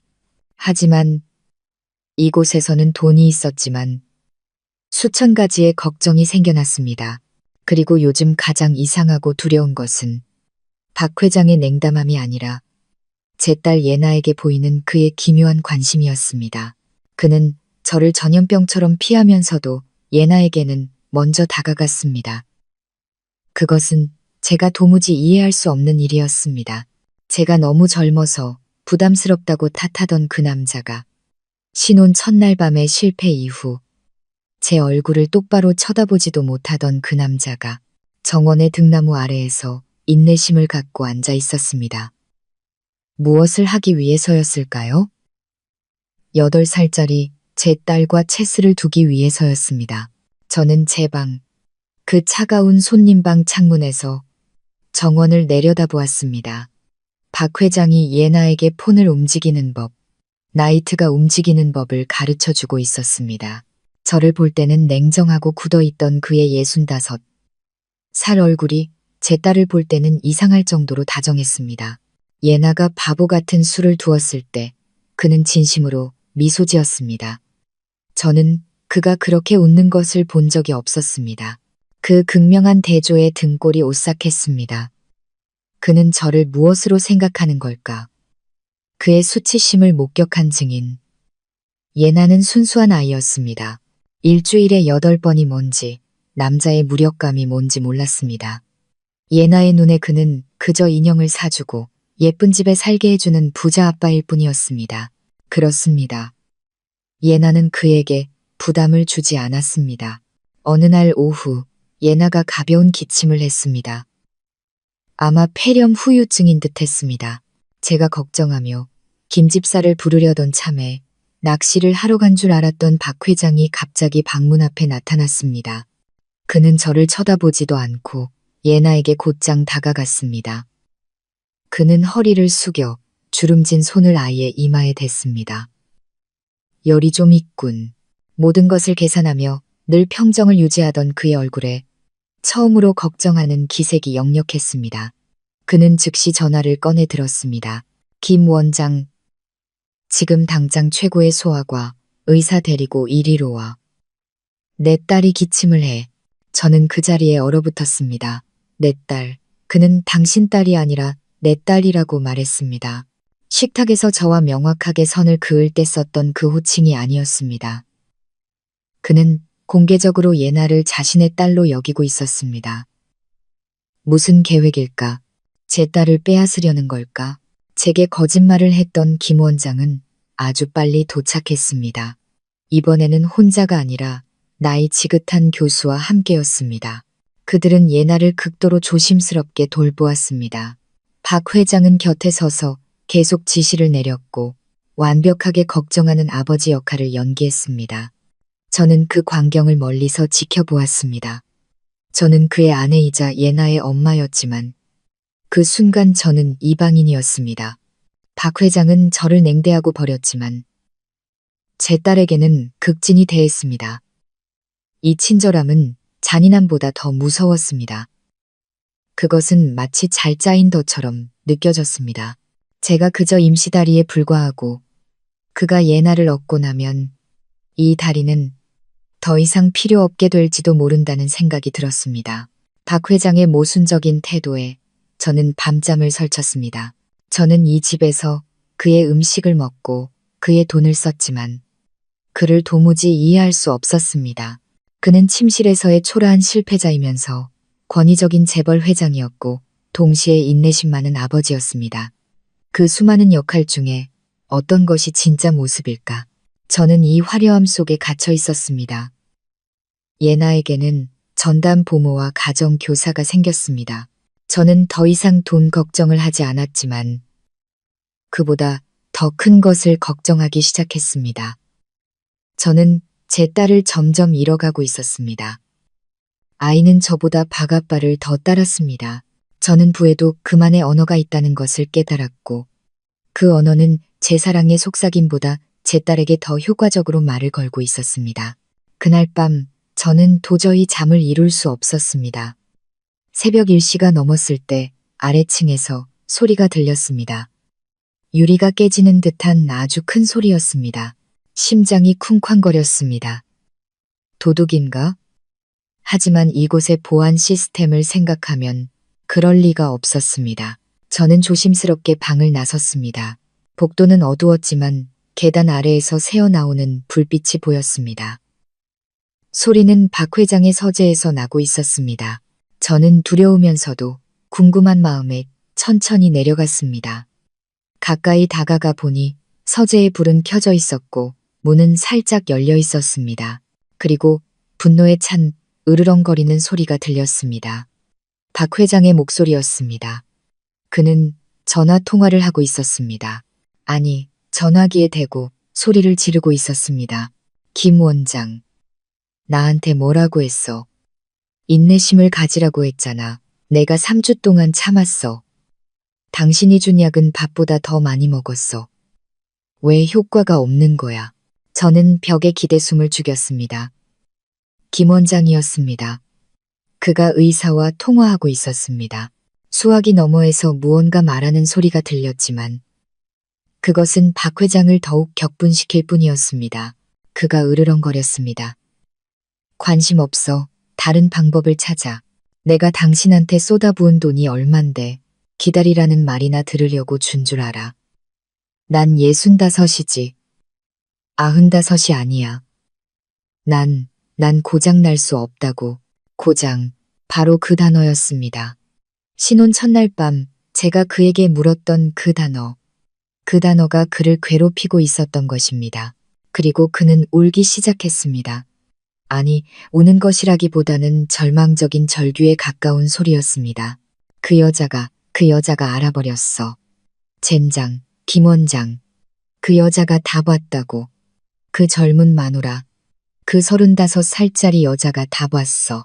지금 이 집에서 날 비웃고 있을 거야. 날 비웃고 있다고. 내가 그 여자 얼굴을 쳐다볼 수가 없어. 알겠어. 저는 손으로 입을 막았습니다. 온몸이 떨렸습니다. 내가 그를 비웃는다고? 나는 두려움과 외로움, 굴욕 속에서 살고 있는데 그는 내가 그를 비웃고 있다고 생각하는 걸까?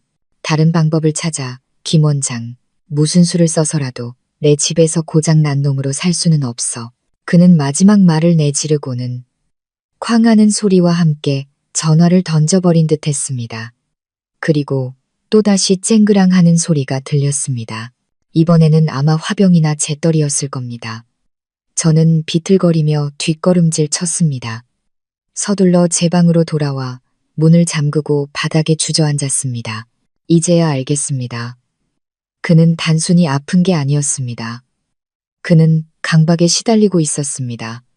자신의 자존심과 체면에 고문당하고 있었습니다. 그리고 그는 저를 두려워하고 있었습니다. 자신의 실패를 목격한 유일한 증인을 두려워하고 있었던 것입니다. 한밤중의 통화는 제 모든 의심을 확신으로 바꿔주었습니다.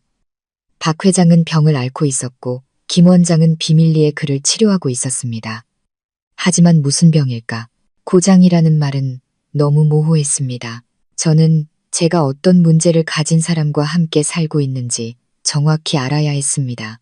다음 날 아침 박 회장은 평소처럼 일찍 집을 나섰지만 그의 안색은 더 나빠 보였습니다. 눈밑은 퀭했고 피부는 잿빛이었으며 값비싼 정장도 그의 지친 기색을 감추지 못했습니다. 그는 바둑을 두러 간다고 했지만 아마 김 원장의 병원으로 직행했을 겁니다. 그의 서재는 항상 잠겨 있어 들어갈 수 없었습니다. 하지만 어젯밤에 쨍그랑 소리가 생각났습니다. 그가 무언가를 깨뜨렸으니 오늘 아침에는 분명 하녀가 들어가 청소를 할 것이고 청소를 하면 쓰레기를 버릴 것입니다. 저는 기회를 엿보기 시작했습니다. 예상대로 아침 9시쯤 무표정한 김 집사가 직접 2명의 하녀를 감독하며 박 회장의 서재를 청소했습니다. 저는 그들이 깨진 스탠드와 큰 쓰레기 봉투 하나를 들고 나오는 것을 보았습니다. 심장이 빠르게 뛰었습니다. 기회였습니다. 하지만 어떻게 저 쓰레기 봉투에 접근할 수 있을까? 그들 앞에서 뒤질 수는 없었습니다. 저는 부엌으로 내려가 김 집사가 지나갈 때 일부러 딸기잼병을 바닥에 쏟았습니다. 어머, 죄송해요. 얘나 간식 만들어 주려다가 저는 당황한 척했습니다. 김 집사는 짜증이 가득한 얼굴로 저를 쳐다봤습니다. 안주인이 부엌에 내려온 것도 모자라 칠칠치 못하기까지 하다고 생각하는 듯 했습니다. 사모님은 이런 일 안 하셔도 됩니다. 사람 부르겠습니다. 그녀는 등을 돌려 소리쳤습니다. 이봐, 여기 와서 바닥 좀 닦아. 그녀가 등을 돌려 소리치는 바로 그 순간 저는 행동에 옮겼습니다. 잼에 미끄러지는 척하며 복도 쪽으로 비틀거리며 넘어졌습니다. 마침 하녀 한 명이 박 회장 서재에서 나온 검은 쓰레기 봉투가 담긴 카트를 밀고 지나가고 있었습니다. 저는 카트 쪽으로 넘어지면서 손으로 우연인 척 검은 봉투를 찢었습니다. 안에서 몇 가지 물건이 굴러나왔습니다. 사모님, 김 집사가 놀라 달려왔습니다. 괜찮으세요? 네, 괜찮아요. 저는 얼굴을 찡그리며 일어섰습니다. 그들이 저를 걱정하는 동안 제 손바닥 안에 쓰레기 봉투에서 급히 움켜쥔 무언가가 있다는 것을 아무도 눈치채지 못했습니다. 뜯어진 약 포장지와 작고 구겨진 종이 조각이었습니다. 죄송해요. 제가 너무 칠칠치 못했네요. 방에 가서 좀 쉬어야겠어요. 어지러워서. 저는 그들의 대답을 기다리지 않고 서둘러 등을 돌려 전리품을 쥔 채 제 방으로 향했습니다. 저는 제 손님 방으로 달려가 욕실 문을 잠갔습니다. 떨리는 손으로 손바닥을 폈습니다. 은박 포장지의 약, 외국어로 쓰여 있어 읽을 수 없는 약, 이름. 그리고 구겨진 종이 조각이 있었습니다. 조심스럽게 종이를 폈습니다. 찢어졌지만 완전히 훼손되지는 않은 검사 결과지였습니다. 환자 이름 박태준, 나이 65세라고 적혀 있었습니다. 그리고 아래 결론 부분에는 구겨졌음에도 불구하고 몇 글자를 읽을 수 있었습니다. 전부 의학 용어라 이해할 수 없었지만 이것이 바로 그와 김 원장이 숨기려 했던 비밀이라는 것을 직감했습니다. 저는 떨리는 손으로 휴대전화를 들었습니다. 50억으로 가장 비싼 휴대전화를 살 수는 있었지만 지금 이 순간 그것은 진실을 파헤치기 위한 도구에 불과했습니다. 저는 약 포장지에 적힌 약 이름을 검색창에 입력했습니다. 결과는 즉시 나타났습니다. 의학 정보 사이트와 건강 커뮤니티 게시물들이 쏟아졌습니다. 이 약은 비타민도 단순한 감기약도 아니었습니다. 특수 치료제였습니다. 저는 약에 대한 설명을 읽었습니다. 전립선염 증상 치료에 사용됨. 전립선염, 미간을 찌푸렸습니다. 들어본 적 있는 병이었습니다. 나이든 남성에게 흔한 질병. 하지만 이것이 그가 몰래 약을 먹고 고통스러워하며 전화로 소리 지를 만큼 심각한 병일까? 저는 검사 결과지로 다시 눈을 돌렸습니다. 거기에 적힌 어려운 의학 용어들을 구글에 입력했습니다. 한 글자, 한 글자. 그러자 퍼즐 조각이 맞춰지기 시작했습니다. 결과지에는 급성 전립선염이라고 명시되어 있었습니다. 저는 계속 검색했습니다. 급성 전립선염 증상. 화면에 나타난 글자들을 보고 제 몸에 피가 차갑게 식는 것을 느꼈습니다. 허리 및 하복부 통증. 이것이 그가 허리를 짚고 얼굴을 찡그렸던 이유였습니다. 고열 및 오한, 이것이 김 원장이 감기라고 거짓말할 수 있었던 이유였습니다. 그리고 저는 마지막 줄, 가장 중요한 한 줄을 읽었습니다. 이 질병은 성기능에 심각한 영향을 미칠 수 있음. 발기부전, 부전. 저는 그 두 단어를 속삭였습니다. 온몸이 떨렸습니다. 이제야 모든 것을 이해했습니다. 신혼 첫날 밤, 그의 실패는 저 때문에 받은 압박감 때문도, 그가 늙어서도 아니었습니다. 그가 병을 앓고 있었기 때문이었습니다. 그의 남성성을 정면으로 공격하는 병. 그렇다면 일주일에 8번이라는 약속은 그가 병을 앓기 전에 한 말일까, 후에 한 말일까? 만약 후라면 그는 사기꾼이었다. 하지만 저는 더 잔인한 진실을 깨달았습니다. 그는 8번이라는 숫자를 저를 시험하기 위해서가 아니라 자기 자신을 속이기 위해 내세운 것이었습니다. 65, 부와 권력을 다 가진 그는 자신이 고장났다는 사실을 받아들일 수 없었습니다. 그는 35의 젊은 아내를 마치 만병통치약처럼 찾아온 것이었습니다. 제 젊음과 신선함이 자신을 치료해주고 의학이 해내지 못한 기적을 만들어낼 수 있으리라 희망했던 것입니다. 그리고 기적이 일어나지 않자 그는 무너졌습니다. 그는 자신의 만병통치약이 되지 못한 저를 탓했던 것입니다. 저는 바닥에 주저앉아 헛웃음을 터뜨렸습니다. 쓰라리고 씁쓸한 웃음이었습니다. 결국 저는 50억에 팔려온 것이 봉사를 위해서가 아니라 실험을 위해서였던 것입니다. 처참하게 실패한 실험, 그리고 저는 지금 한 늙은 남자의 자존심이 무너진 잔해 속에서 살고 있었습니다. 제 씁쓸한 웃음소리가 욕실 안에서 울리다 잦아들었습니다. 저는 차가운 타일 바닥에 주저앉은 채 여전히 약 포장지와 검사 결과지를 꽉 쥐고 있었습니다. 때때로 진실은 거짓말보다 더 적나라하고 처참했습니다. 결국 50억 원으로 저를 사오고 오만하게 일주일에 8번을 요구했던 65의 남자는 사실 자신의 자존심과 힘겹게 싸우고 있는 환자에 불과했던 것입니다. 저는 문득 전 남편을 떠올렸습니다. 예나의 양육비를 주지 않겠다고 소리친 순간부터 그는 제게 더 이상 전 남편이 아니라 그저 그놈일 뿐이었습니다. 그놈도 박 회장처럼 실패했던 밤들이 있었습니다. 그는 저보다 5살이나 어렸고 한창 혈기왕성할 나이였지만 밤샘 술과 도박은 일찌감치 그의 몸을 갉아먹고 있었습니다.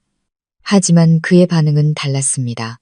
그는 결코 침묵하거나 부끄러워하거나 자신의 잘못이라고 생각하지 않았습니다. 그날 밤이 생생하게 기억납니다. 그가 실패하자 그는 술과 자격지심으로 붉어진 눈으로 저를 돌아보며 소리쳤습니다. 당신 탓이야. 당신은 통나무 같다고. 아무 감정도 없잖아. 그는 자신의 실패를 저를 모욕하고 제가 형편없는 아내라고 비난하는 핑계로 삼았습니다. 그리고 그는 바람을 피웠습니다. 세상과 자기 자신에게 자신이 여전히 건재하다는 것을 증명하기 위해서였습니다. 그는 잔인함과 배신으로 자신의 나약함을 감췄습니다. 그는 제 마음속에 깊은 상처를 남겼습니다. 제가 잘못했고 제가 남편을 만족시킬 줄 모르는 여자라는 상처를. 저는 손에 든 약 포장지를 보았습니다. 박 회장, 그도 실패했습니다. 그도 제 탓을 했습니다. 당신이 너무 젊어서 부담스러웠다고. 언뜻 들으면 비슷해 보였습니다. 남자는 자존심에 상처를 입으면 곁에 있는 여자에게 책임을 돌리려 합니다. 하지만 무언가 달랐습니다. 전 남편은 그 비난을 저를 공격하는 무기로 썼지만 박 회장은 그것을 자신을 방어하는 방패로 썼습니다. 전 남편은 제가 잘못했다고 믿게 만들고 싶어 했지만 박 회장은 그저 자신이 잘못하지 않았다고 믿고 싶어 했습니다. 그는 다른 여자를 찾지 않았고 저를 더 모욕하지도 않았습니다. 그는 도망치는 길을 택했습니다. 서재로 바둑과 낚시 뒤로 숨었습니다. 밤에는 혼자 몰래 약을 먹고 전화기에 대고 소리를 질렀습니다. 그는 저에게 잔인하지 않았습니다. 그는 자기 자신에게 잔인했습니다. 그는 자존심이라는 감옥에 스스로를 가두고 고문하고 있었습니다. 저는 깨달았습니다. 50억 원은 제가 봉사하는 대가가 아니었습니다. 그것은 그가 저를 실험 대상으로 그의 쓰러져가는 남성성을 위한 마지막 시험대로 고용하는 대가였습니다. 그리고 시험이 실패하자 저는 그 처참함의 증거물이 되어버렸습니다. 그는 저를, 제 시선을 두려워했던 것입니다. 이 집에 발을 들인 이래 처음으로 저는 그가 무서운 재벌 회장이나 변태적인 고객으로 보이지 않았습니다. 저는 그저 자신의 그림자에 짓눌려 고통받는, 외롭고 병든, 그리고 불쌍한 65살의 노인을 보았습니다. 제 분노는 사라지고 굴욕감도 옅어졌습니다. 그 자리에는 모호한 연민만이 남았습니다. 저는 이 상황을 계속 내버려 둘 수 없다고 생각했습니다. 이 침묵과 회피는 이 화려한 저택을 숨막히는 지하실로 만들고 있었습니다. 그는 제가 자신을 비웃고 있다고 생각했고 그가 저를 피할수록 의심은 커져만 갔습니다. 저는 8년 동안 자신의 나약함을 비난으로 감추는 남편과 살았습니다. 이제는 병을 침묵으로 감추는 남편과 살고 싶지 않았습니다. 저는 50억을 가졌고 딸의 미래를 보장받았습니다. 이론적으로는 그를 내버려 두고 허수아비 안주인으로 살며 그의 돈을 쓰고 딸을 키울 수도 있었습니다. 하지만 그럴 수 없었습니다. 그의 침묵과 숨겨진 고통이 저를 불편하게 했습니다. 더 이상 거짓된 연극 속에서 살고 싶지 않았습니다. 그날 밤 저는 그를 기다리기로 결심했습니다. 예나를 일찍 재우고 부모에게 잘 돌봐달라고 부탁했습니다. 저는 제 방이 아닌 그가 집에 돌아오면 반드시 지나쳐야 하는 중앙거실에 앉았습니다. 불을 환하게 켜는 대신 노란 스탠드 불빛 하나만 남겨두었습니다. 솔직한 대화를 하고 싶었습니다. 밤 10시가 다 되어 익숙한 차 소리가 들렸습니다. 그가 바둑을 두고 돌아온 것입니다. 무거운 나무 문이 열리고 박 회장이 지치고 잿빛 얼굴로 들어섰습니다. 그가 거실에 앉아 기다리는 저를 보고는 깜짝 놀라 그 자리에 멈춰 섰습니다. 마치 도둑질하다 들킨 사람처럼 당황한 기색이 역력했습니다. 그는 제가 여기서 자신을 기다릴 줄은 상상도 못했던 것입니다. 아, 아직 안 잤나? 그가 입을 열었습니다. 목소리는 메말라 있었고 여전히 서먹한 질문이었습니다. 그는 넥타이를 풀며 제 눈을 똑바로 쳐다보지 못하고 계단을 올라 자신의 안전지대인 서재로 가려고 했습니다. 저는 일어섰습니다. 더 이상 그가 도망치게 둘 수 없었습니다. 회장님, 제 목소리는 차분했습니다. 드릴 말씀이 있어요. 그는 걸음을 멈췄지만 여전히 등을 돌린 채였습니다. 그가 피곤한 한숨을 내쉬었습니다. 나 피곤해. 중요한 일이면 내일 얘기하지. 그는 다시 걸음을 옮기려 했습니다. 그런가요? 저는 여전히 차분한 목소리로 말했습니다. 회장님의 바둑보다 더 중요한 얘기일 텐데요. 그가 돌아섰습니다. 그의 얼굴에는 짜증이 역력했습니다. 도대체 뭘 원하나? 돈이라면 저는 그가 말을 끝내게 두지 않았습니다. 저는 천천히 그에게 다가가 손바닥을 폈습니다. 노란 불빛 아래 제가 쓰레기통에서 주우는 박 약 포장지가 놓여 있었습니다. 이거 드시면 굳이 쉬실 필요도 없을 텐데요. 제 목소리는 가벼웠지만 한 글자 한 글자가 납처럼 무겁다는 것을 알았습니다. 박 회장의 얼굴색이 변했습니다. 그는 약 포장지를 뚫어져라 쳐다보다가 저를 올려다보았습니다. 그의 눈은 놀라움과 분노로 커져 있었습니다. 당신, 그거 어디서 났어? 그가 으르렁거렸습니다. 어디서 났는지는 중요하지 않죠. 저는 그의 눈을 똑바로 쳐다보았습니다. 그에 대한 두려움은 이제 사라졌습니다. 중요한 건 오늘 밤 저와 솔직하게 얘기하시겠어요? 아니면 제가 김 원장님과 따로 약속을 잡아야 할까요? 요즘 보니 회장님보다 그분이 저랑 더 쉽게 얘기해 주시는 것 같아서요. 제 말, 특히 김 원장이라는 이름은 박 회장이 애써 쌓아 올린 방어벽을 무너뜨리는 마지막 망치질과도 같았습니다.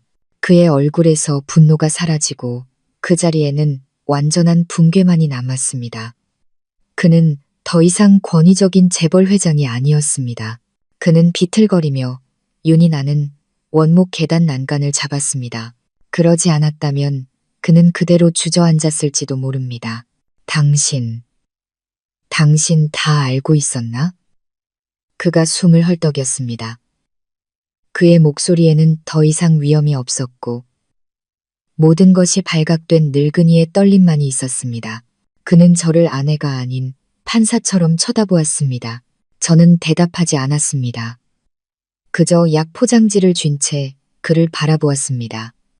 제 침묵은 천마디의 고발보다 더 무서웠습니다. 그는 제가 모든 것을 알고 있다는 것을 깨달았습니다. 병에 대해, 김 원장의 거짓말에 대해, 그리고 그의 은밀한 행동에 대해 그는 가장 낮은 계단에 털썩 주저앉았습니다. 그의 직원 중 누구도 상상하지 못했을 광경이었습니다. 위풍당당하던 회장님이 자신의 집 계단에 웅크리고 앉아 있었습니다. 그는 두 손으로 머리를 감쌌고 은발이 불빛 아래 초라하게 흩날렸습니다. 그래, 그는 마침내 인정했습니다. 그의 목소리는 지치고 힘이 없었습니다. 그래, 나 아파. 몇 달 됐어. 그는 고개를 들었습니다. 충혈된 눈에는 핏발이 서 있었습니다. 급성 전립선염이야. 이제 만족하나? 저는 여전히 침묵했습니다. 만족하지 않았습니다. 그저 제 생각이 맞았을 뿐이었습니다. 그럼 저는 왜 거짓말을 했는지, 왜 8번이라는 조건을 내걸었는지 물으려 했습니다. 제 생각을 읽은 듯 그가 헛웃음을 터뜨렸습니다. 메마르고 처량한 웃음소리가 넓은 현관에 울려 퍼졌습니다. 내가 왜 8번이라고 했냐고? 왜 당신 같은 젊은 아내를 사왔냐고? 그가 계단을 주먹으로 내리쳤습니다. 자존심 때문이야, 알겠어? 65 먹은 놈의 멍청한 자존심 때문이라고. 그는 고개를 숙였습니다. 나는 받아들일 수가 없었어. 나는 모든 걸 가졌는데. 돈, 권력.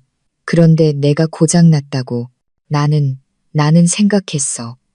그가 절망적인 눈빛으로 저를 올려다 보았습니다. 당신은 점잖아. 35. 당신의 젊음, 당신의 신선함이 기적이 될 수 있을 거라고. 나를 다시 되찾게 해줄 수 있을 거라고 생각했어. 나는 스스로를 속였던 거야. 당신을 마지막 시험약처럼 이 집에 데려온 거라고. 그리고 그날 밤 그가 떨리는 목소리로 말을 이었습니다. 내가 실패했을 때 당신이 나를 쳐다보는 걸 봤어. 그 눈빛.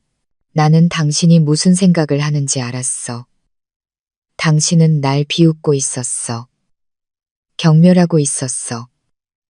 온 세상이 날 비웃는 것처럼. 아니에요. 저는 변명하려 했지만 그가 손을 저었습니다. 나는 당신 얼굴을 쳐다볼 수가 없었어. 그 시선이 두려웠어. 서아 씨, 나는 차라리 죽는 게 낫지. 젊은 아내에게 초라한 놈 취급당하면서 살 수는 없었어. 그래서 당신을 피하고 당신 탓을 한 거야. 전부 내가 부끄러워서 그랬어. 수치스러워서 죽을 것 같았다고. 그는 두 무릎 사이에 머리를 파묻었고 어깨가 들썩였습니다. 저는 계단에서 떨고 있는 남자를 바라보았습니다. 50억으로 기적을 사려 했던 남자는 결국 자신의 처참한 진실을 고백해야만 했습니다. 수치스러워서 죽을 것 같았다는 그의 말은 더 이상 재벌 회장의 말이 아니었습니다. 고통받고 있는 한 인간의 말이었습니다. 속았다는 분노와 시험약 취급을 당했다는 굴욕감이 모두 사라지고 긴 침묵만이 남았습니다. 저는 사과를 기다렸지만 제가 받은 것은 사과 이상이었습니다. 그것은 고백이었습니다. 그가 고개를 들었습니다. 충혈된 눈은 이제 피로와 기다림으로 가득 차 있었습니다. 그는 제 판결을 기다리고 있었습니다. 제가 어떻게 할 것이라고 생각했을까? 협박할까? 돈을 더 요구할까? 아니면 이혼할까? 당신. 그가 쉰 목소리로 말했습니다. 이혼하고 싶은 거지. 나도 이해해. 당신 손해보게 하지는 않을 거야. 그는 숨을 들이마시고 사업가의 본능으로 돌아갔습니다. 얼마를 원하나? 50억 더. 아니, 100억이라도 주겠소. 그냥 비밀 유지 계약서에 서명만 해줘. 오늘 밤 일은 없었던 걸로 하고. 당신은 떠나도 좋아. 그는 또다시 돈을 쓰려 했습니다. 그는 여전히 돈이 모든 것을 해결할 수 있다고 생각했습니다. 그는 돈으로 제 침묵을 사고 저를 유일한 증인을 그의 인생에서 밀어내려 했습니다. 그가 다시 자신의 외로움과 병 속으로 돌아갈 수 있도록 저는 그를 보았습니다. 이혼하고 100억을 받고 떠나는 것. 그것은 저에게도 그에게도 너무나 쉬운 길이었습니다. 하지만 그러고 싶지 않았습니다. 왜인지는 몰랐습니다. 아마 저도 도망치는 것에 실패하고 남 탓하는 남자들에게 지쳤는지도 모릅니다. 저는 천천히 다가갔습니다. 그의 옆이 아니라 그의 바로 아래 계단에 앉았습니다. 그가 깜짝 놀라 몸을 움츠렸습니다. 마치 제가 그를 공격하기라도 할 것처럼요. 저는 그저 앉아서 손에 든 약 포장지를 바라보았습니다. 이혼은 안 해요. 제 목소리는 가벼웠지만 고요한 공간 속에서 그에게는 똑똑히 들렸을 겁니다. 그가 놀라 저를 쳐다보았습니다. 돈도 더 필요 없어요. 50억이면 우리 모녀 평생 먹고 살기에 충분해요. 그는 이해할 수 없다는 표정으로 저를 보았습니다. 그럼 뭘 원하나? 저는 고개를 돌려 그를 올려다보았습니다. 그리고 이 집에서 처음으로 진짜 미소를 지으려 노력했습니다. 두려움도 경멸도 없는 그저 약간의 장난기가 섞인 미소였습니다. 하지만 회장님은 제게 빚을 지셨어요. 그가 미간을 찌푸렸습니다. 빚? 무슨 빚? 저는 고개를 갸웃거렸습니다. 일주일에 8번 약속하셨잖아요. 아주 자신만만하게요. 이제 와서 아프다고 도망치시면 저한테 빚지는 거죠. 아주 큰 빚. 박 회장의 얼굴이 창백해졌습니다. 그는 제가 자신을 모욕한다고 생각하는 듯 했습니다. 그가 더듬거렸습니다. 저는 작게 웃었습니다. 그리고 다시 진지한 목소리로 말했습니다. 오늘부터 제대로 치료받으세요. 김 원장님이 시키는 대로요.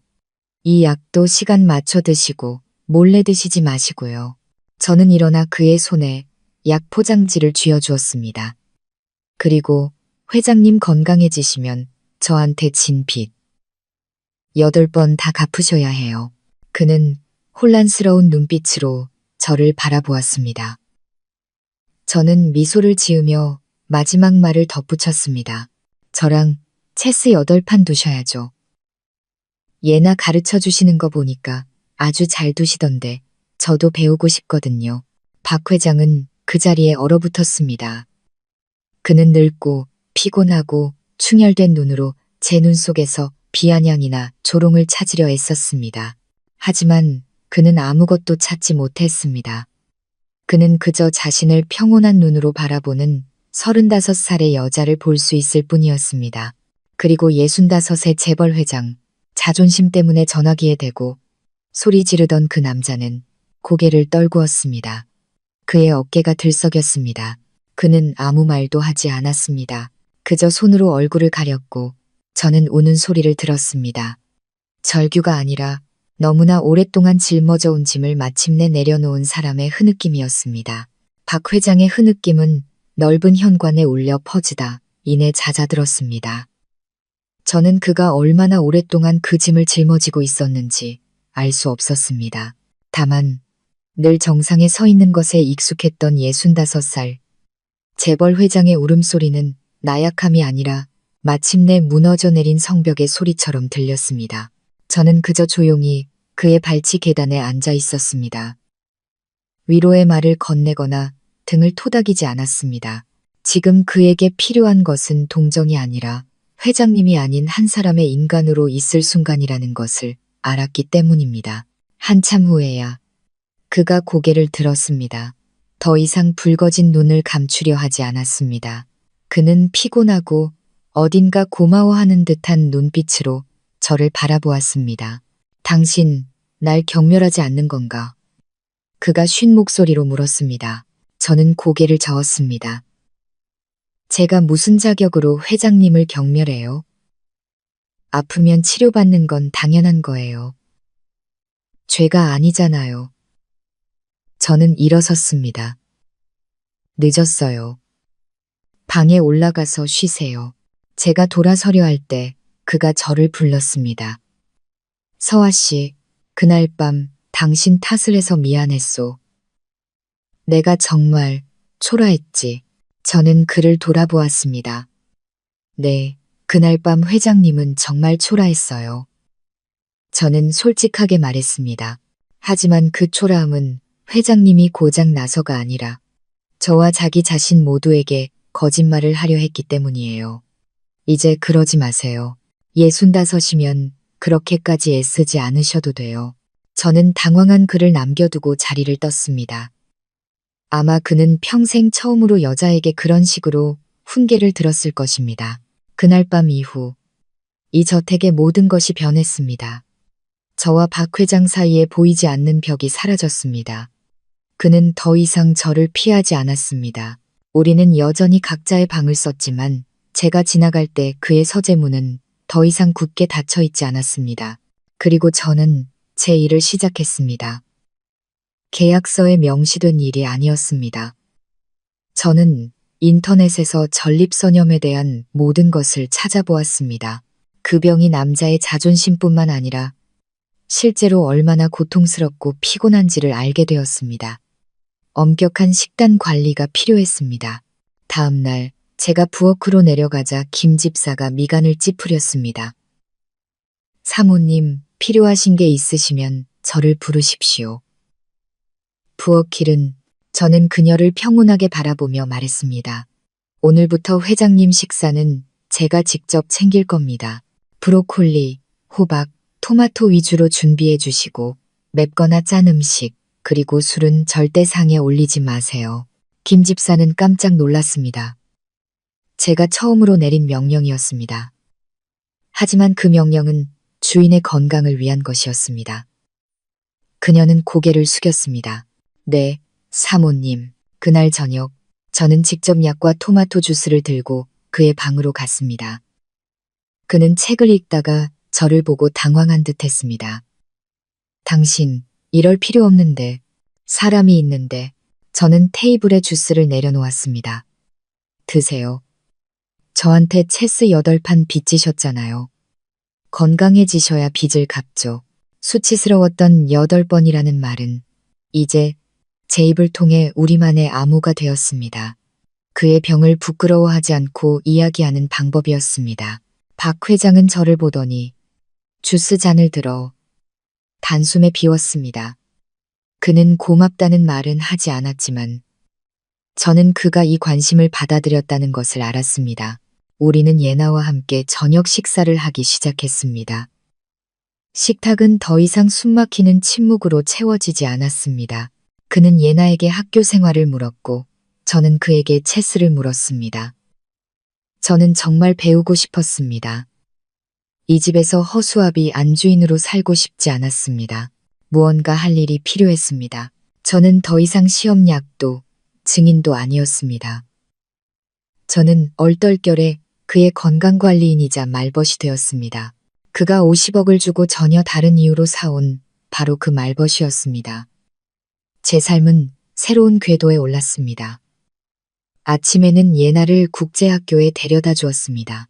꿈에서도 감히 생각하지 못했던 학교였습니다. 오후에는 집으로 돌아와 박 회장과 체스를 두었습니다. 늦었지만 많은 것을 배웠습니다. 저녁에는 그의 식사와 약을 챙겼습니다. 그의 병은 눈에 띄게 호전되었습니다. 더 이상 잿빛 얼굴로 몰래 행동하지 않았고 심지어 살도 조금 올랐습니다. 저는 끔찍했던 과거와 전 남편을 거의 잊어가고 있었습니다. 이 50억 원이 화려한 삶뿐만 아니라 평온함까지 사주었다고 생각했습니다. 하지만 제 착각이었습니다. 제 평온은 너무나 연약했습니다. 그날 제가 서재에서 책을 읽고 있을 때 전화가 울렸습니다. 낯선 번호였습니다. 전화를 받자 술에 취해 혀가 꼬인 익숙한 목소리가 들려왔고 제 몸에 피가 차갑게 굳었습니다. 여보, 자기야? 팔자 좋게 사느라 전 남편은 잊었나? 그놈이었습니다. 전 남편. 저는 떨리는 몸으로 서둘러 발코니로 나가 유리문을 닫았습니다. 당신, 나한테 무슨 일이야? 우리 할 얘기 없어. 그가 비웃었습니다. 할 얘기가 없어? 잘나셨네. 듣자 하니 65살 먹은 재벌 영감한테 시집 갔다며?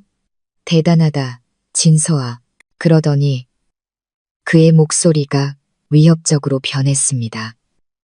근데 말이야, 그 영감 고장 났다면서? 네가 어떻게 모셨길래 쓰지도 못하고 너를 딴 방으로 내쫓았대?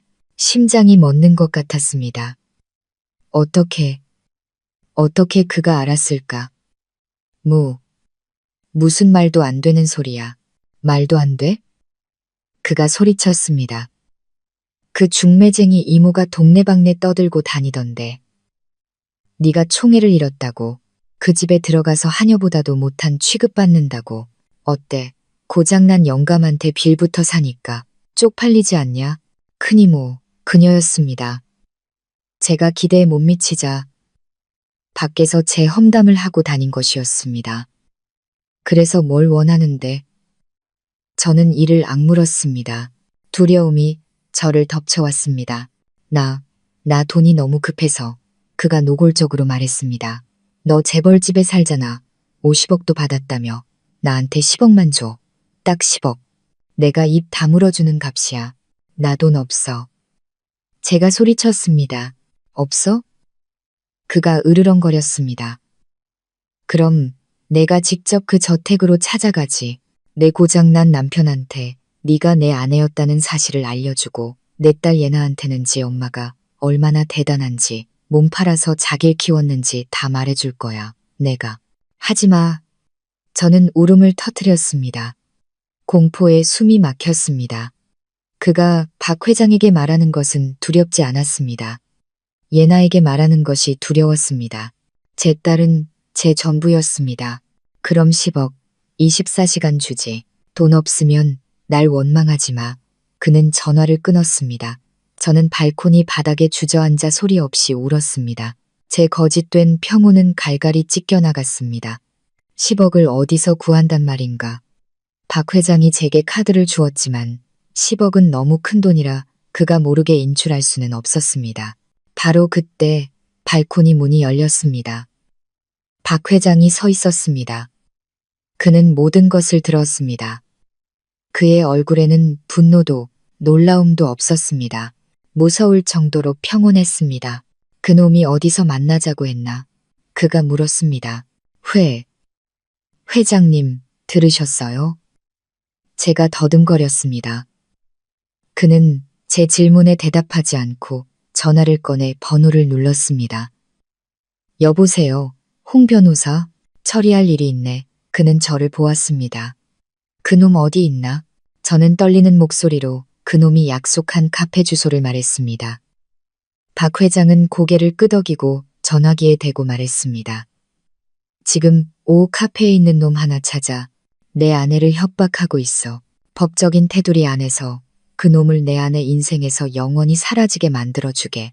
그는 전화를 끊고 저를 돌아보았습니다. 그는 제 과거에 대해 그놈의 모욕적인 말에 대해 묻지 않았습니다. 그저 제 어깨에 손을 얹고 가볍게 토닥였습니다. 집 안으로 들어가. 날씨가 춥네. 그날 밤 박 회장이 예나에게 체스를 가르쳐주고 있을 때 저는 여전히 불안한 마음으로 곁에 앉아 있었습니다. 그가 체스판 위에 퀸을 내려놓으며 킹을 보호했습니다. 그는 예나에게 말했지만 저는 그것이 저에게 하는 말이라는 것을 알았습니다. 예나야, 체스나 인생이나 마찬가지란다. 너를 공격하려는 쓸모없는 폰들이 있기 마련이지. 두려워하지 말고 침착하게 내 퀸으로 킹을 보호하고 체크메이트를 부르면 돼. 그런 쓰레기 같은 것들은 저절로 치워지게 되어 있단다. 저는 그를 바라보았습니다. 50억. 저는 그것이 그저 거래 대금이라고 생각했습니다. 하지만 오늘에서야 깨달았습니다. 그것은 단지 돈이 아니었습니다. 그것은 보호였습니다. 제 평생 단 한 번도 받아보지 못했던 보호. 전 남편은 사라졌습니다. 박 회장의 말대로 그는 다시는 전화하지 않았습니다. 큰 이모도 그 후에 찾아왔지만 태도는 완전히 달라져 있었습니다. 더 이상 은근슬쩍 떠보거나 저속한 호기심을 보이지 않았습니다. 그녀는 저를 존경과 두려움이 섞인 눈으로 바라보았습니다.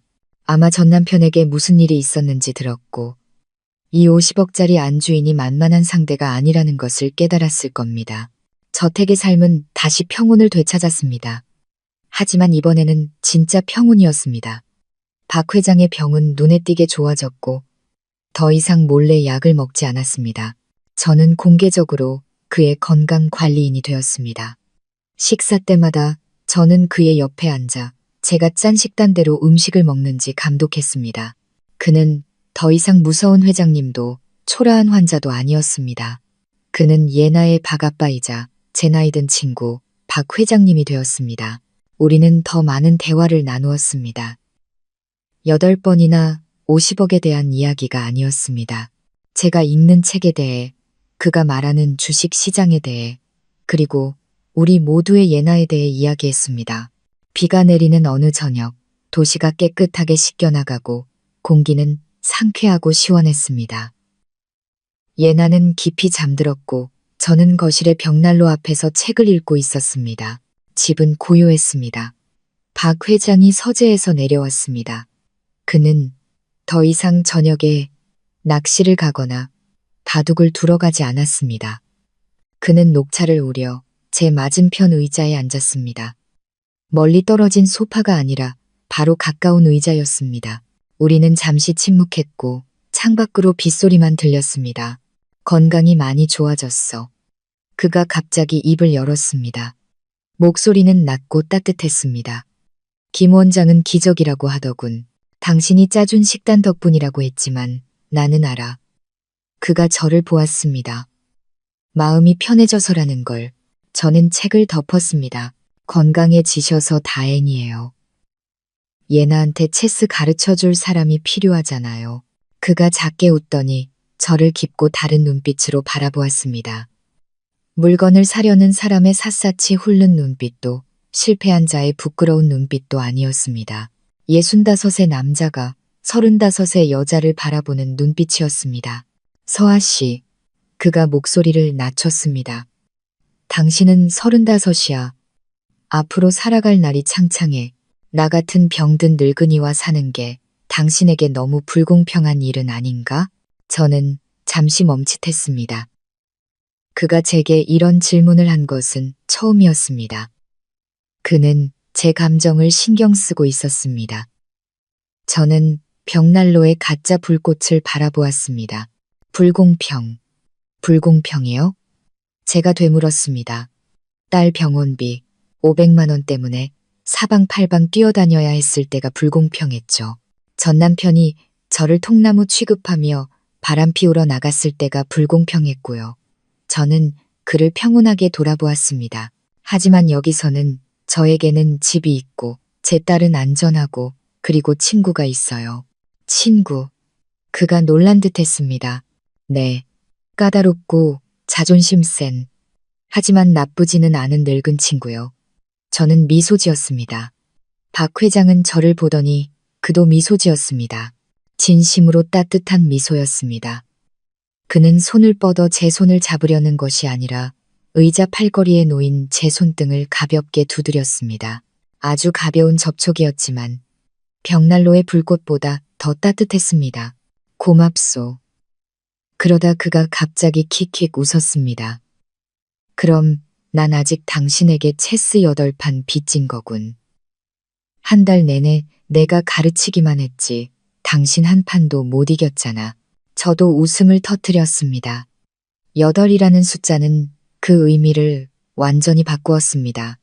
아니요. 저는 고개를 저었습니다. 이제 8번은 필요 없어요. 그게 무엇이든 간에요. 저는 그를 바라보았습니다. 한 판이라도 평생 함께 둘 수 있다면 그걸로 충분할 것 같아요. 박 회장은 아무 말 없이 저를 바라보다가 고개를 끄덕이고는 녹차 찻잔을 들어 제 쪽으로 내밀었습니다. 저도 제 찻잔을 들었습니다. 우리에게는 뜨거운 신혼 첫날 밤이 필요하지 않았습니다. 우리에게 필요한 것은 바로 이런 평온한 저녁이었습니다. 급이 내리던 밤으로부터 3년이 흘렀습니다. 시간은 저택의 정원을 흐르는 강물처럼 조용히 흘러갔습니다. 38배 저는 더 이상 3년 전에 절망하고 불안해하던 35의 여자가 아니었습니다. 돈에 대한 걱정, 신분에 대한 굴욕감, 모든 것이 아주 오래전에 꾼 악몽처럼 멀어졌습니다.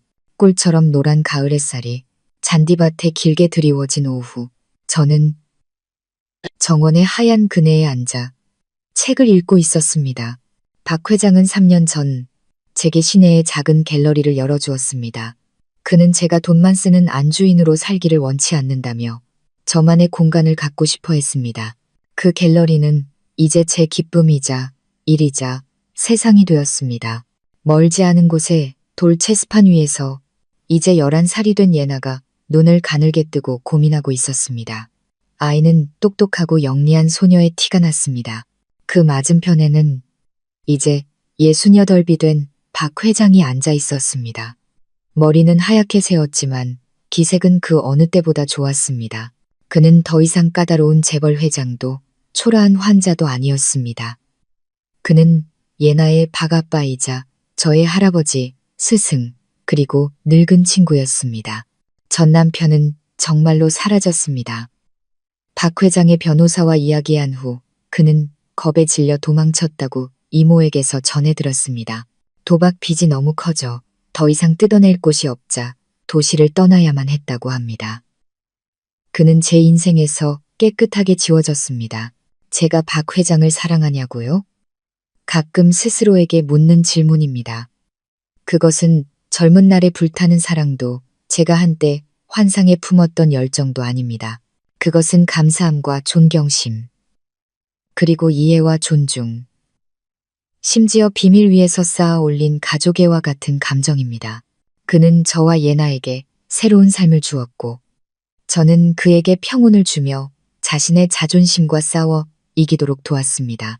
문득 신혼 첫날 밤이 떠올랐습니다. 붉은 슬립과 일주일에 8번이라는 터무니없는 약속이 있었던 그 밤. 너무나 멀게 느껴집니다. 마치 저와 그만이 아는 한편의 농담.